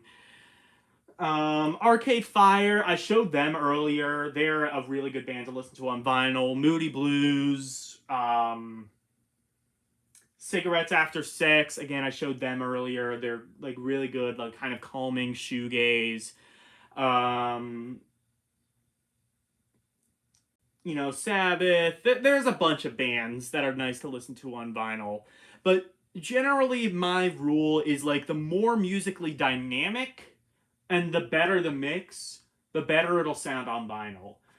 Like, like especially if something has like a really wide kind of dynamic range, it's gonna sound really good on vinyl, I think. Show latest message. Show latest messages. XXDFE Dire 51. I have yet to encounter a Rush album I flat out disliked. But Permanent Waves is one of my 2 favorite Rush albums. Okay, I'm gonna find. Okay, I found you a Rush album to listen to. Listen to it and tell me you genuinely like it. It's called Test for Echo, and it features a song with the line, "He'll be chasing cars in doggy heaven." It's about a dead dog. Um, yeah, that was around the point where like Rush was just really creatively bankrupt. Then Neil Peart's wife died, and he had like this like thing where he like went around the United States, I believe, on a motorcycle, and that really inspired him to write a good album. And he did in 2002. Unfortunately, I don't remember what that album is called, but that one is pretty good. Then Snakes and Arrows and Clockwork Angels, which I remember really not liking when it first came out. But then, like, later on, my friend and I marathoned all the Rush albums, and I realized it might actually be one of my favorite, close second to my favorite Rush album of all time, Clockwork Angels. Permanent Waves is my favorite. Moving Pictures, I can kind of take or leave. Hemispheres is fantastic. Farewell to Kings is fantastic. 2112 is all right, even though the second half isn't really as good as the first half. And the ones before that, I don't know. I don't know if I'm not personally a fan of like when Rush is trying to do like Led Zeppelin fan fiction, and the first 3 albums were just chock full of that. Show latest messages. Show latest messages. XX Dire 51. While not the best Rush album, T40 has some decent songs on it. Wait, I'm sorry. The 2002 album is Vapor Trails. Yes! Oh, yes. Oh, I see what you mean, T4E, Test for Echo. Right. Yeah, I mean, at the end of the day, I guess it's still a Rush album. I think my least personal favorite, though, was Presto. Even that had a really good song with, is it called Red Alert or Red Alarm? Something like that. I actually have Presto on cassette even. But, it is just really not a good album. Like the one where it's just like, oh, here's the gimmick. All the verses are palindromes, where it's the same forward and backwards. It's just like, oh god, that is so gimmicky. Rush, you can do better than this. And then the one right after that was the what's the name of the album? I can't remember. It's the one with Roll the Bones, with like the rapping skeleton music video. That one is actually really good. Like, yeah, the music video is cheesy as all hell, but aside from that, it's just some fantastic music. And then, yeah, just some really good shit. I mean, it's Rush. XXDFETTX. Your collection is amazing. Thank you. XX, show latest messages. Show latest messages. XXDFETTX. I don't think that is an argument. XXDFETTX. Your collection. XXDFETTX. John Bonham rocks. John Bonham rocks. XXDFETTX. I don't think that is an argument. It isn't. I love John Bonham. And I love Led Zeppelin. I actually have all the Led Zeppelin records, and I'll probably end up showing that maybe tomorrow, or not tomorrow, next Thursday. But I don't know. I just think like Rush in their first few albums just kind of got a little bit too close to Led Zeppelin. And the thing is that, as they would prove later on, they were better than that. They could do better than Led Zeppelin. And they were, I would say. Again, stuff like Hemispheres, Farewell to Kings, Permanent Waves, all of that are a testament to how good they would eventually become. Dire 51, Red Tide. Red Tide, you're right. I know what you're talking about. Yeah, that's the best Show song latest on that messages. album. Show latest messages. Dire 51, Roll the Bones. Dire 51, Yes. Red Tide. Dire 51, Roll the Bones. That was the album that got me into Rush in the first place. Is that the name of the album? That was the song that was like the big hit off of it, or at least the song that people probably remember just because of the terrible video. But actually, fun fact, I think they were supposed to have like an actual rapper. I think Ice-T was supposed to be on that album, but I guess he got cold feet or something. So Geddy Lee had to do the rapping himself. But I don't know, I'd love to live in the alternate universe where Ice-T did like a rap verse on a Rush album. Because Ice-T can do some good shit. Like, listen to Body Count. Body Count is some good shit. It's basically like a metal rap album. There's songs like KKK Bitch. There's technically Cop Killer, which was on the original one, but they cut it because it was controversial, because apparently killing cops is controversial. But honestly, it was like the weakest song on the album anyway, and the song they replaced it with was kind of better. XX the FETTX. At Dire 51, you are good people. I know. Dire 51, a call that aired Jed Zeppelin. Hold on. Dire 51, a call that aired Jed Zeppelin. A call that aired. Show I don't know what latest that messages. means. Show latest messages. Dire 51, thanks Fett. Dire 51, a call that aired Jed Zeppelin. Dire XX the FETTX, you love Zepp. Watch Venture Bros, ellipsis. There is a story arch to it.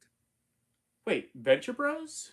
XX the FETTX, you love Zepp. Watch Venture Bros, ellipsis. There is a story arch to it. Really? I've never watched Venture Bros, but I should, because now I think it's on HBO Max. That was just one of those shows that I never really got into because it was on Adult Swim and it wasn't Family Guy. And 12-year-old me would not accept anything on Adult Swim that wasn't Family Guy or King of the Hill. Or American Dad, for that matter. Basically anything that was like Adult Swim original. It wasn't until like Rick and Morty where I kind of started. Rick and Morty and Boondocks were like the two Adult Swim originals I would eventually grow to get into. Dire 51, thanks Fett. Also, yes, John Bonham rocks. Fuck yes. XX the FE, show latest messages. Died way too Look, soon. Show latest messages. Dire 51, Jed Forgetty. Zeppelin 4. Well, Zeppelin J Zeppelin. XX the FETTX. Yes, Brock Sampson loves Led Zeppelin. Oh, I guess that's the guy behind Adventure Bros. Or, Venture Bros, I mean. I don't know, I need to watch that one. It's on HBO Max, so now I guess I have no excuse. Dokken, this is Under Lock and Key. Still in the Shrink. This is my favorite Dokken album, Back for the Attack. Has songs like Kiss of Death, Dream Warriors. Best song on this album, though, is actually an instrumental, and one of the best instrumentals, rock instrumentals, metal instrumentals of all time. Mr. Scary. Really good. It's just George Lynch just shredding. If you want some really good shredderific guitar, listen to Mr. Scary. Or in fact, just listen to that entire album, because I think that is really just George Lynch's best album. Down with the Sickness, or The Sickness by Disturbed. Like, a lot of critics hate Disturbed. I like them, and I'm excited for their new album. I know it's going to be a little bit more mainstream sounding, but I don't care. I've seen Disturbed live, too. They're excellent. Even though that might just be because they performed right after Papa Roach, and I fucking hate Papa Roach. Another Disturbed album. This one is Believe. We have... Which is this?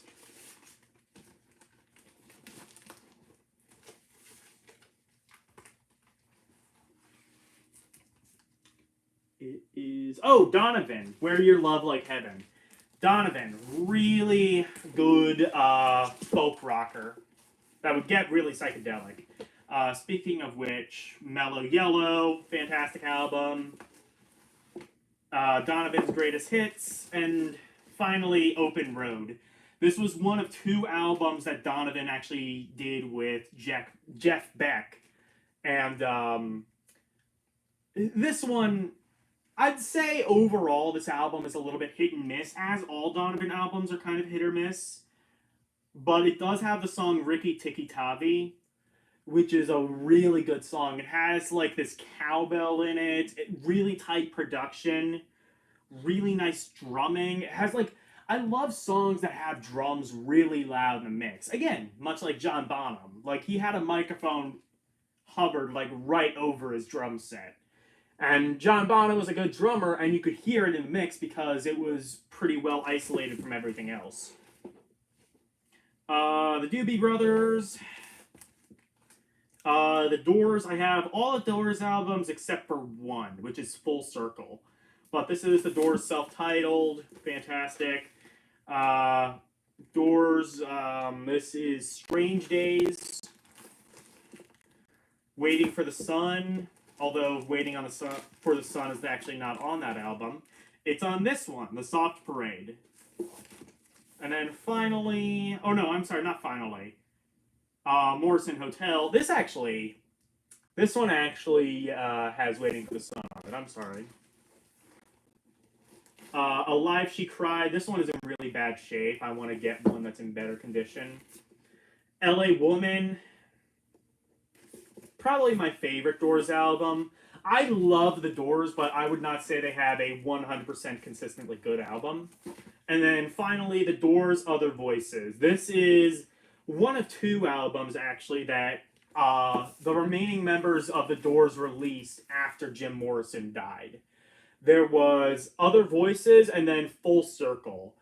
Neither one of them, I would say, are worth listening to. Apart from just morbid curiosity, at least. 51. Jet, show latest messages. Show latest messages. Dyer 51. I know I missed the albums. XXDFETTX. Brock Sampson's password is ellipsis. XX Dyer 51. Jet Forgetty.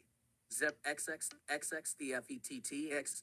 Brock Sampson's password is XXDFETTX. I saw Disturbed live. Ellipsis. I have seen a lot of bands live. Yeah, Disturbed is pretty good. I saw them in 2019, May 2019. And they were at the Sonic Temple. That was actually the last band I saw live before the pandemic. Dyer 51.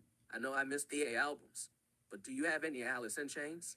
Not Alice in Chains. I do want to get maybe what's the second one with like Rooster and Them Bones?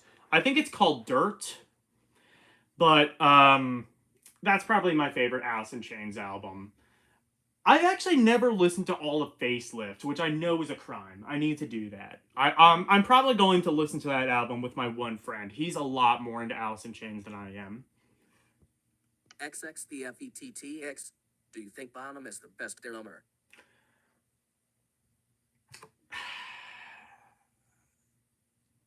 Do I think Bonham is the best drummer?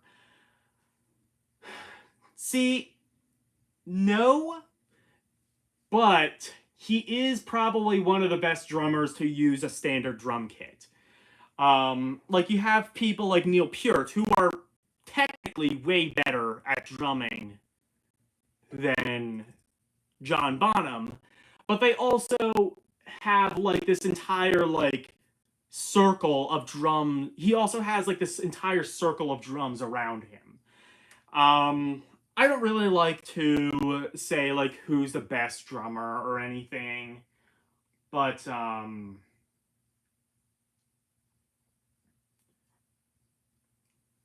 don't know, like, yeah, I would say, like, Bonham is definitely one of the best to use a standard drum set. Neil Peart is probably one of the best in general, I would say. Dyer 51. I have to cast my vote for Neil Peart, but Bonham is right behind him. Fair. I wouldn't argue that. Show latest messages. Show latest messages. XX the FETTX is your best blues album. Dire 51. I have to cast my XX Dire 51. That's dirt. Dirt, you're right. XX the FETTX. Don't stress it. My favorite blues album?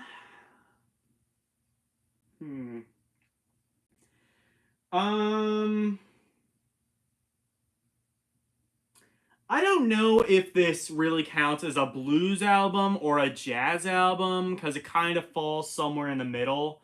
But there's this one live Nina Simone album. And that it's the one with like Sinnerman on it. Like the live version of Sinnerman. Actually, I don't think there was ever a pre-recorded version of that. That might be one of my favorite blues albums. Just straight blues albums. Other than that, I wouldn't say blues is like my number one favorite genre or anything, but I do have like Ray Charles, greatest hits. I have Sam Cooke greatest hits, both of which I just previously showed. And let's see.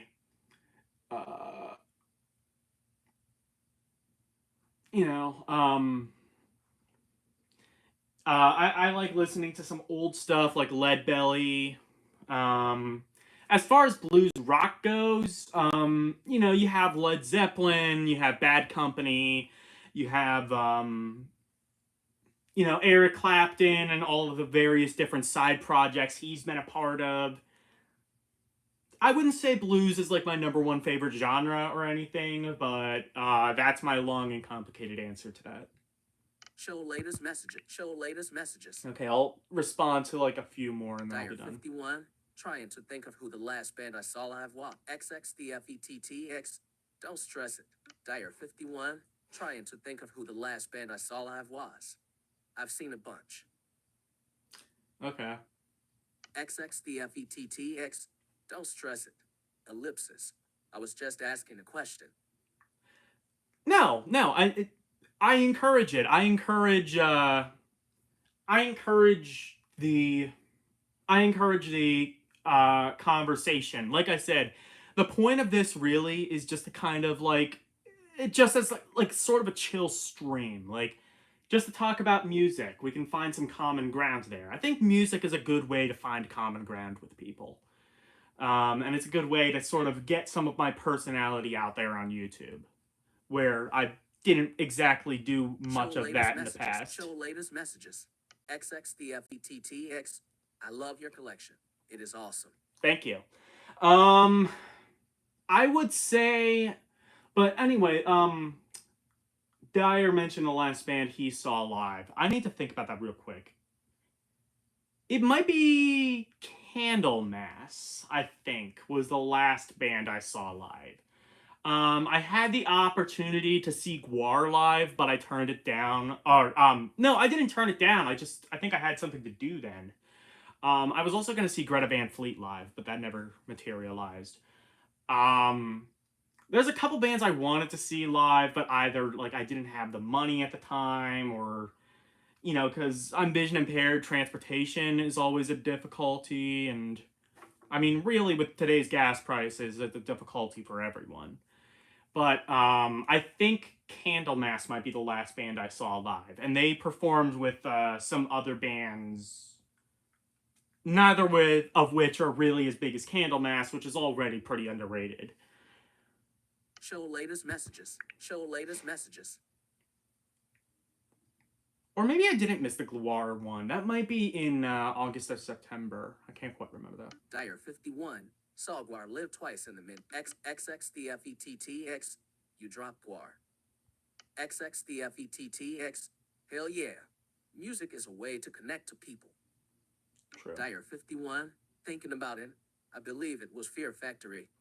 Before that, Rush on the Time Machine tour. And before that, the Cranberries.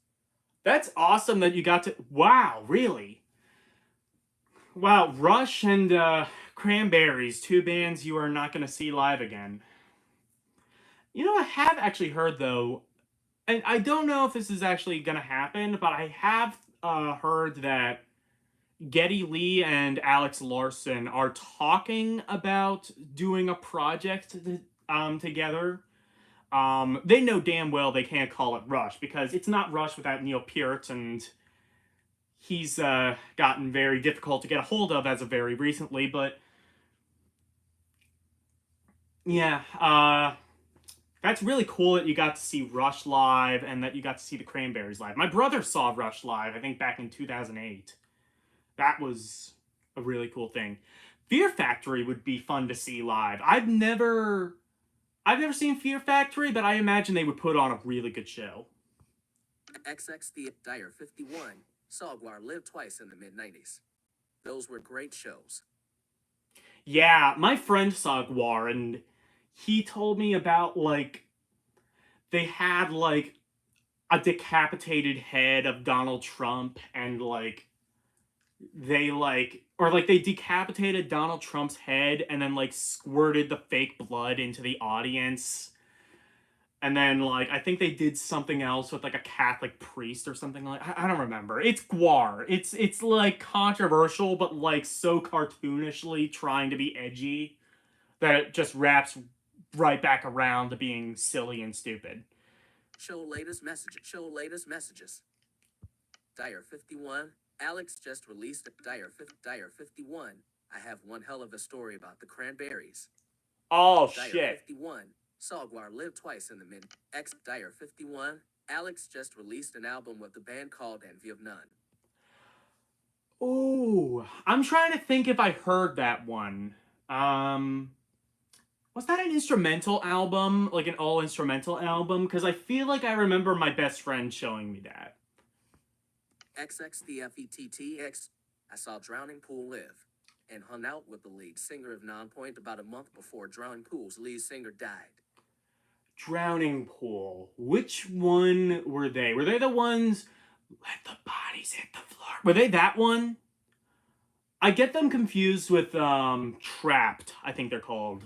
Who was the band that did Headstrong, I think. And their lead singer just recently went on like this like month-long Twitter tirade, like this Twitter rant about like everything from like right-wing politics to like how all the critics are wrong and Trapped is actually the greatest band of all time. Show latest messages. XX the FETTX.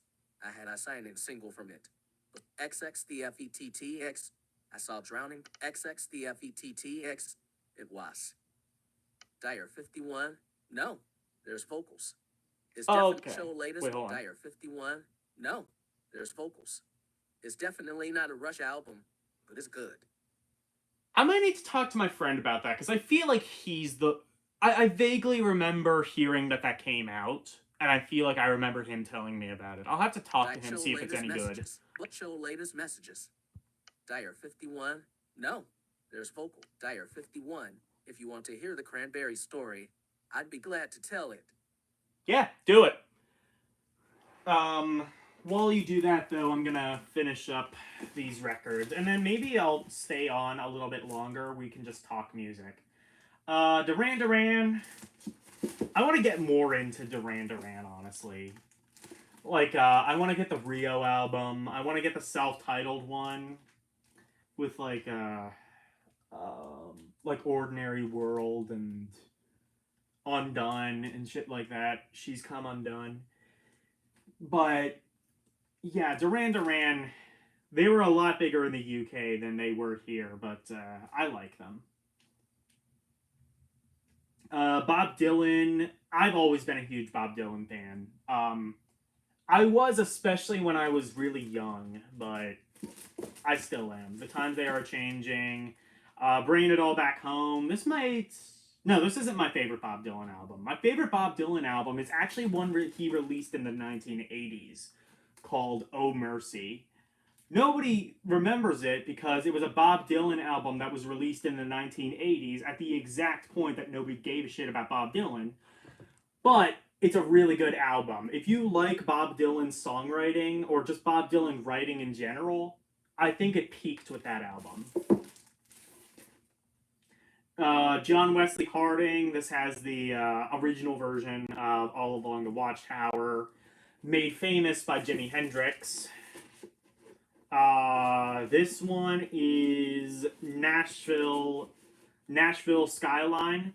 This one, fun fact, on guitar for this one and the one following it, Self Portrait, Charlie Daniels is on there, of the Charlie Daniels Band, who did a song called, was most famous for The Devil Went Down to Georgia. Also did a really good song called Still in Saigon, which is a really nice song. But, yeah, Charlie Daniels is a really good... I never realized how good of a guitarist Charlie Daniels was until I heard him on this album. This also has really, really good drumming.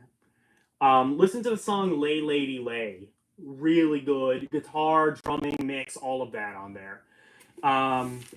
Actually, Ministry did a really good cover of Lay Lady Lay as well. If you're a fan of like 90s noise rock, check that out. We have Dylan, Self-Titled, from the 70s. We have Tangled Up in Blue. This is a remastered album. Oops, I dropped that.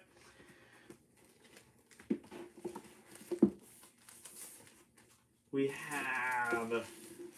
Which one is this? I think this is a Dylan live concert, in fact. Or... No, I'm sorry. No, I had it the other way around. It's just Desire. But this has the song Hurricane. Another really good... One of the... I think... You know what? I think the two best... I can't tell you my favorite drumming... I can't tell you my favorite drummer. I can tell you my two favorite drumming songs. Achilles' Last Stand by Led Zeppelin. Really, that's just one of my favorite songs of all time. And Hurricane by Bob Dylan. After that is Bob Dylan's Street Legal. Another really good Dylan record. And Slow Train Coming. This was like right at the right at the beginning of like his Born Again Christian phase. So it sort of seeps in through on that album, but maybe not as much as the immediate following one or two albums. But anyway, that's all the D's. All the D's you can handle in one live stream. Too much D for YouTube. Show latest messages. Dyer 51, we were able to stick Dyer 51. We got to meet the band, Live. XX the FETTX. At Dyer 51, you think she got drunk and drowned in a tub. Oh, no, don't even joke about that. Dyer 51, we got to meet the band. And during the show, Dolores actually pointed out my girls and talked a little about them. Then sang with my oldest and gave them both accessories from her outfit. Oh, that is fucking cool. That is awesome.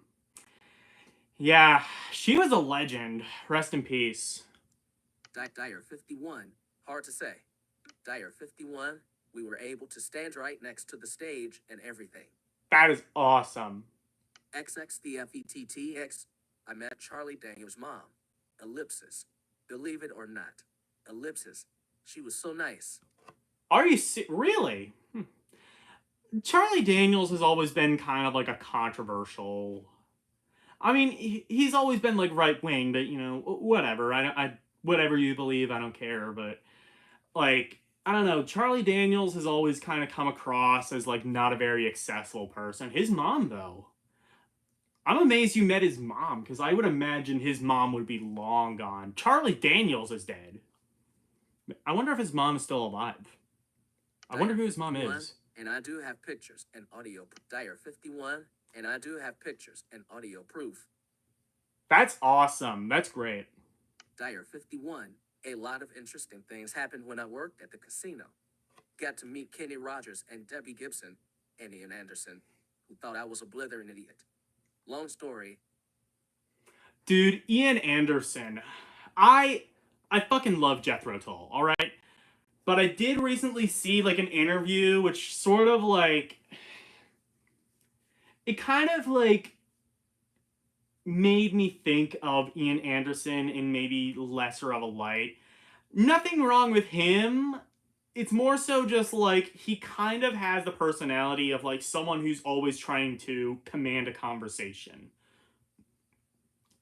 Like he was doing an interview with Sea of Tranquility, which if you like this kind of music, Sea of Tranquility is all about that kind of shit. He does basically kind of the same shit I do, but way better.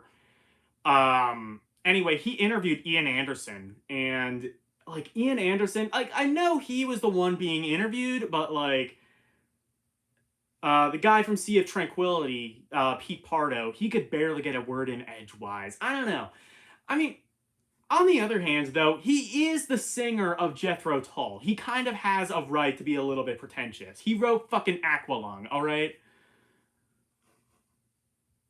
Show latest messages. Show latest messages. Thick as a Brick and Songs from the Wood. So much good shit.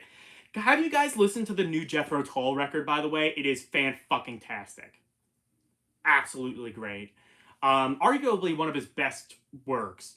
The one before that even, which came out about 2 decades ago, was his Christmas album. Which, I'm honestly not a huge fan of Christmas music. I would argue that the Christmas album was one of the best Jethro Tull albums as well. So it's like a three-way tie between Aqualung, the Christmas album, and the new Jethro Tull record. Dyer 51. A lot of interesting things happened. XX the FETTX. I wasn't making a joke. Oh. Dyer 51. Supposedly. That is what happened to her. Oh, I don't know about that then. Dyer 51. Truth be told, I was never a huge Tull fan, so I haven't listened to it.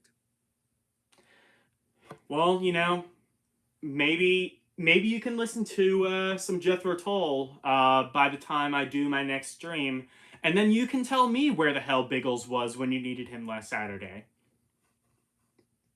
Show latest messages. Show latest messages. Dyer 51. Truth be told, XX the FETTX. I love your perspective. Yeah. But yeah, I would say that, yeah, I don't know about all of that with the Cranberries, but yeah, Jethro Tull is some fantastic stuff. Actually, while I'm on the subject of my other streams, I want to point out, I will not be doing a ROM Roulette on Saturday. I'm actually going to a bonfire with my friend and his family. We're probably going to get drunk. I'll probably stay the night. But on Sunday, I will do a ROM Roulette. So just remember, it's not going to be on Saturday. It'll be on Sunday. And then you can watch me play all of the Splatterhouse that you want, okay? I will play Splatterhouse 2, 3, and the mystical fourth one, which was only released in South Africa, and it was deemed too hot for the Sega Saturn. It was so hot, they had to release it on its own proprietary console, the Sega Venus, in fact. XX the FETTX. I love your perspective. Dyer 51. Dolores was very sweet. She went into full mommy mode with my girls. Aw, that's cute. She seems like a nice person. I haven't seen any like interviews with her, but like I don't know, she kind of gives off that vibe, at least in her music, of like a nice person. Dyer 51. Dyer 51. Dolores was very XX the FETTX. Too hot. Too hot, yes. They had to put it on the Sega Venus, and then, you know. Even that, it was even a little bit too hot for that, so they had to put it on the sun of the Sega Venus. That's just what they called it, the sun of the Sega Venus.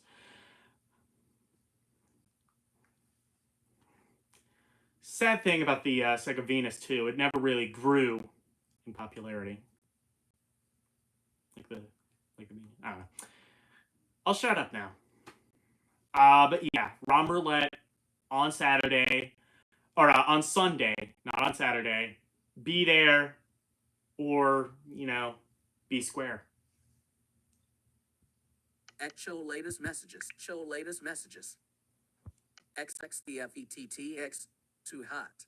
XXDFETTX. You are awesome. I know. All right. I think I'm gonna end the stream here. Join me next Thursday. I will go over my record collection, starting with the E's. As I said, ROM Roulette and Requests is being moved to Sunday of this week. And then this Tuesday, I will be continuing on with Snatcher. I will be doing Part 5, where I start Act 2. So that is the upcoming schedule for this week. Don't miss it, or else you'll be an absolute loser. And do you really want to be a loser? Obviously, yes, if you're watching my streams. But, don't answer that. Dyer 51. I have this video I made. If you want to see it. What video? I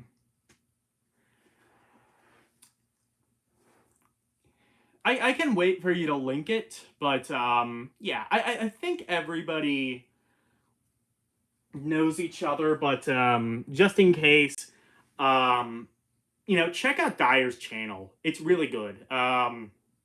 Not necessarily Dyer 51, that's sort of a throwaway account. Check out Dyer and Betty. That is, I think, where the real content is. He does videos with his wife, Betty. Really good shit. He will play, like, some obscure retro video games, like some Atari games. He just recently did a video on the Beavis and Butthead Sega Genesis game. A game that you really kind of either love or just don't understand, and I'm sort of in the latter category, but even I sort of have to respect its charm in a way. I mean, it's Beavis and Butthead. It's going to be oozing with personality. Show latest message. Show latest messages. Dyer 51. This is a private video, but I'll share it here. Dyer 51. Thanks for the shout out. You're welcome. Sure. Shout out the video. Well, actually, I'm probably going to be ending soon, so you don't really need to worry about that. But, I don't know. Maybe if we, maybe on the next stream, we can watch that. I don't really have, access to watching videos right now, because I'm kind of recording on my iPad, but we could do that another time. So anyway, thank you guys so much for joining. It's been a blast. I enjoyed talking music with you. I will see you all again next time. Until then, good night, and fucking metal! Finish. Button. Alert. And.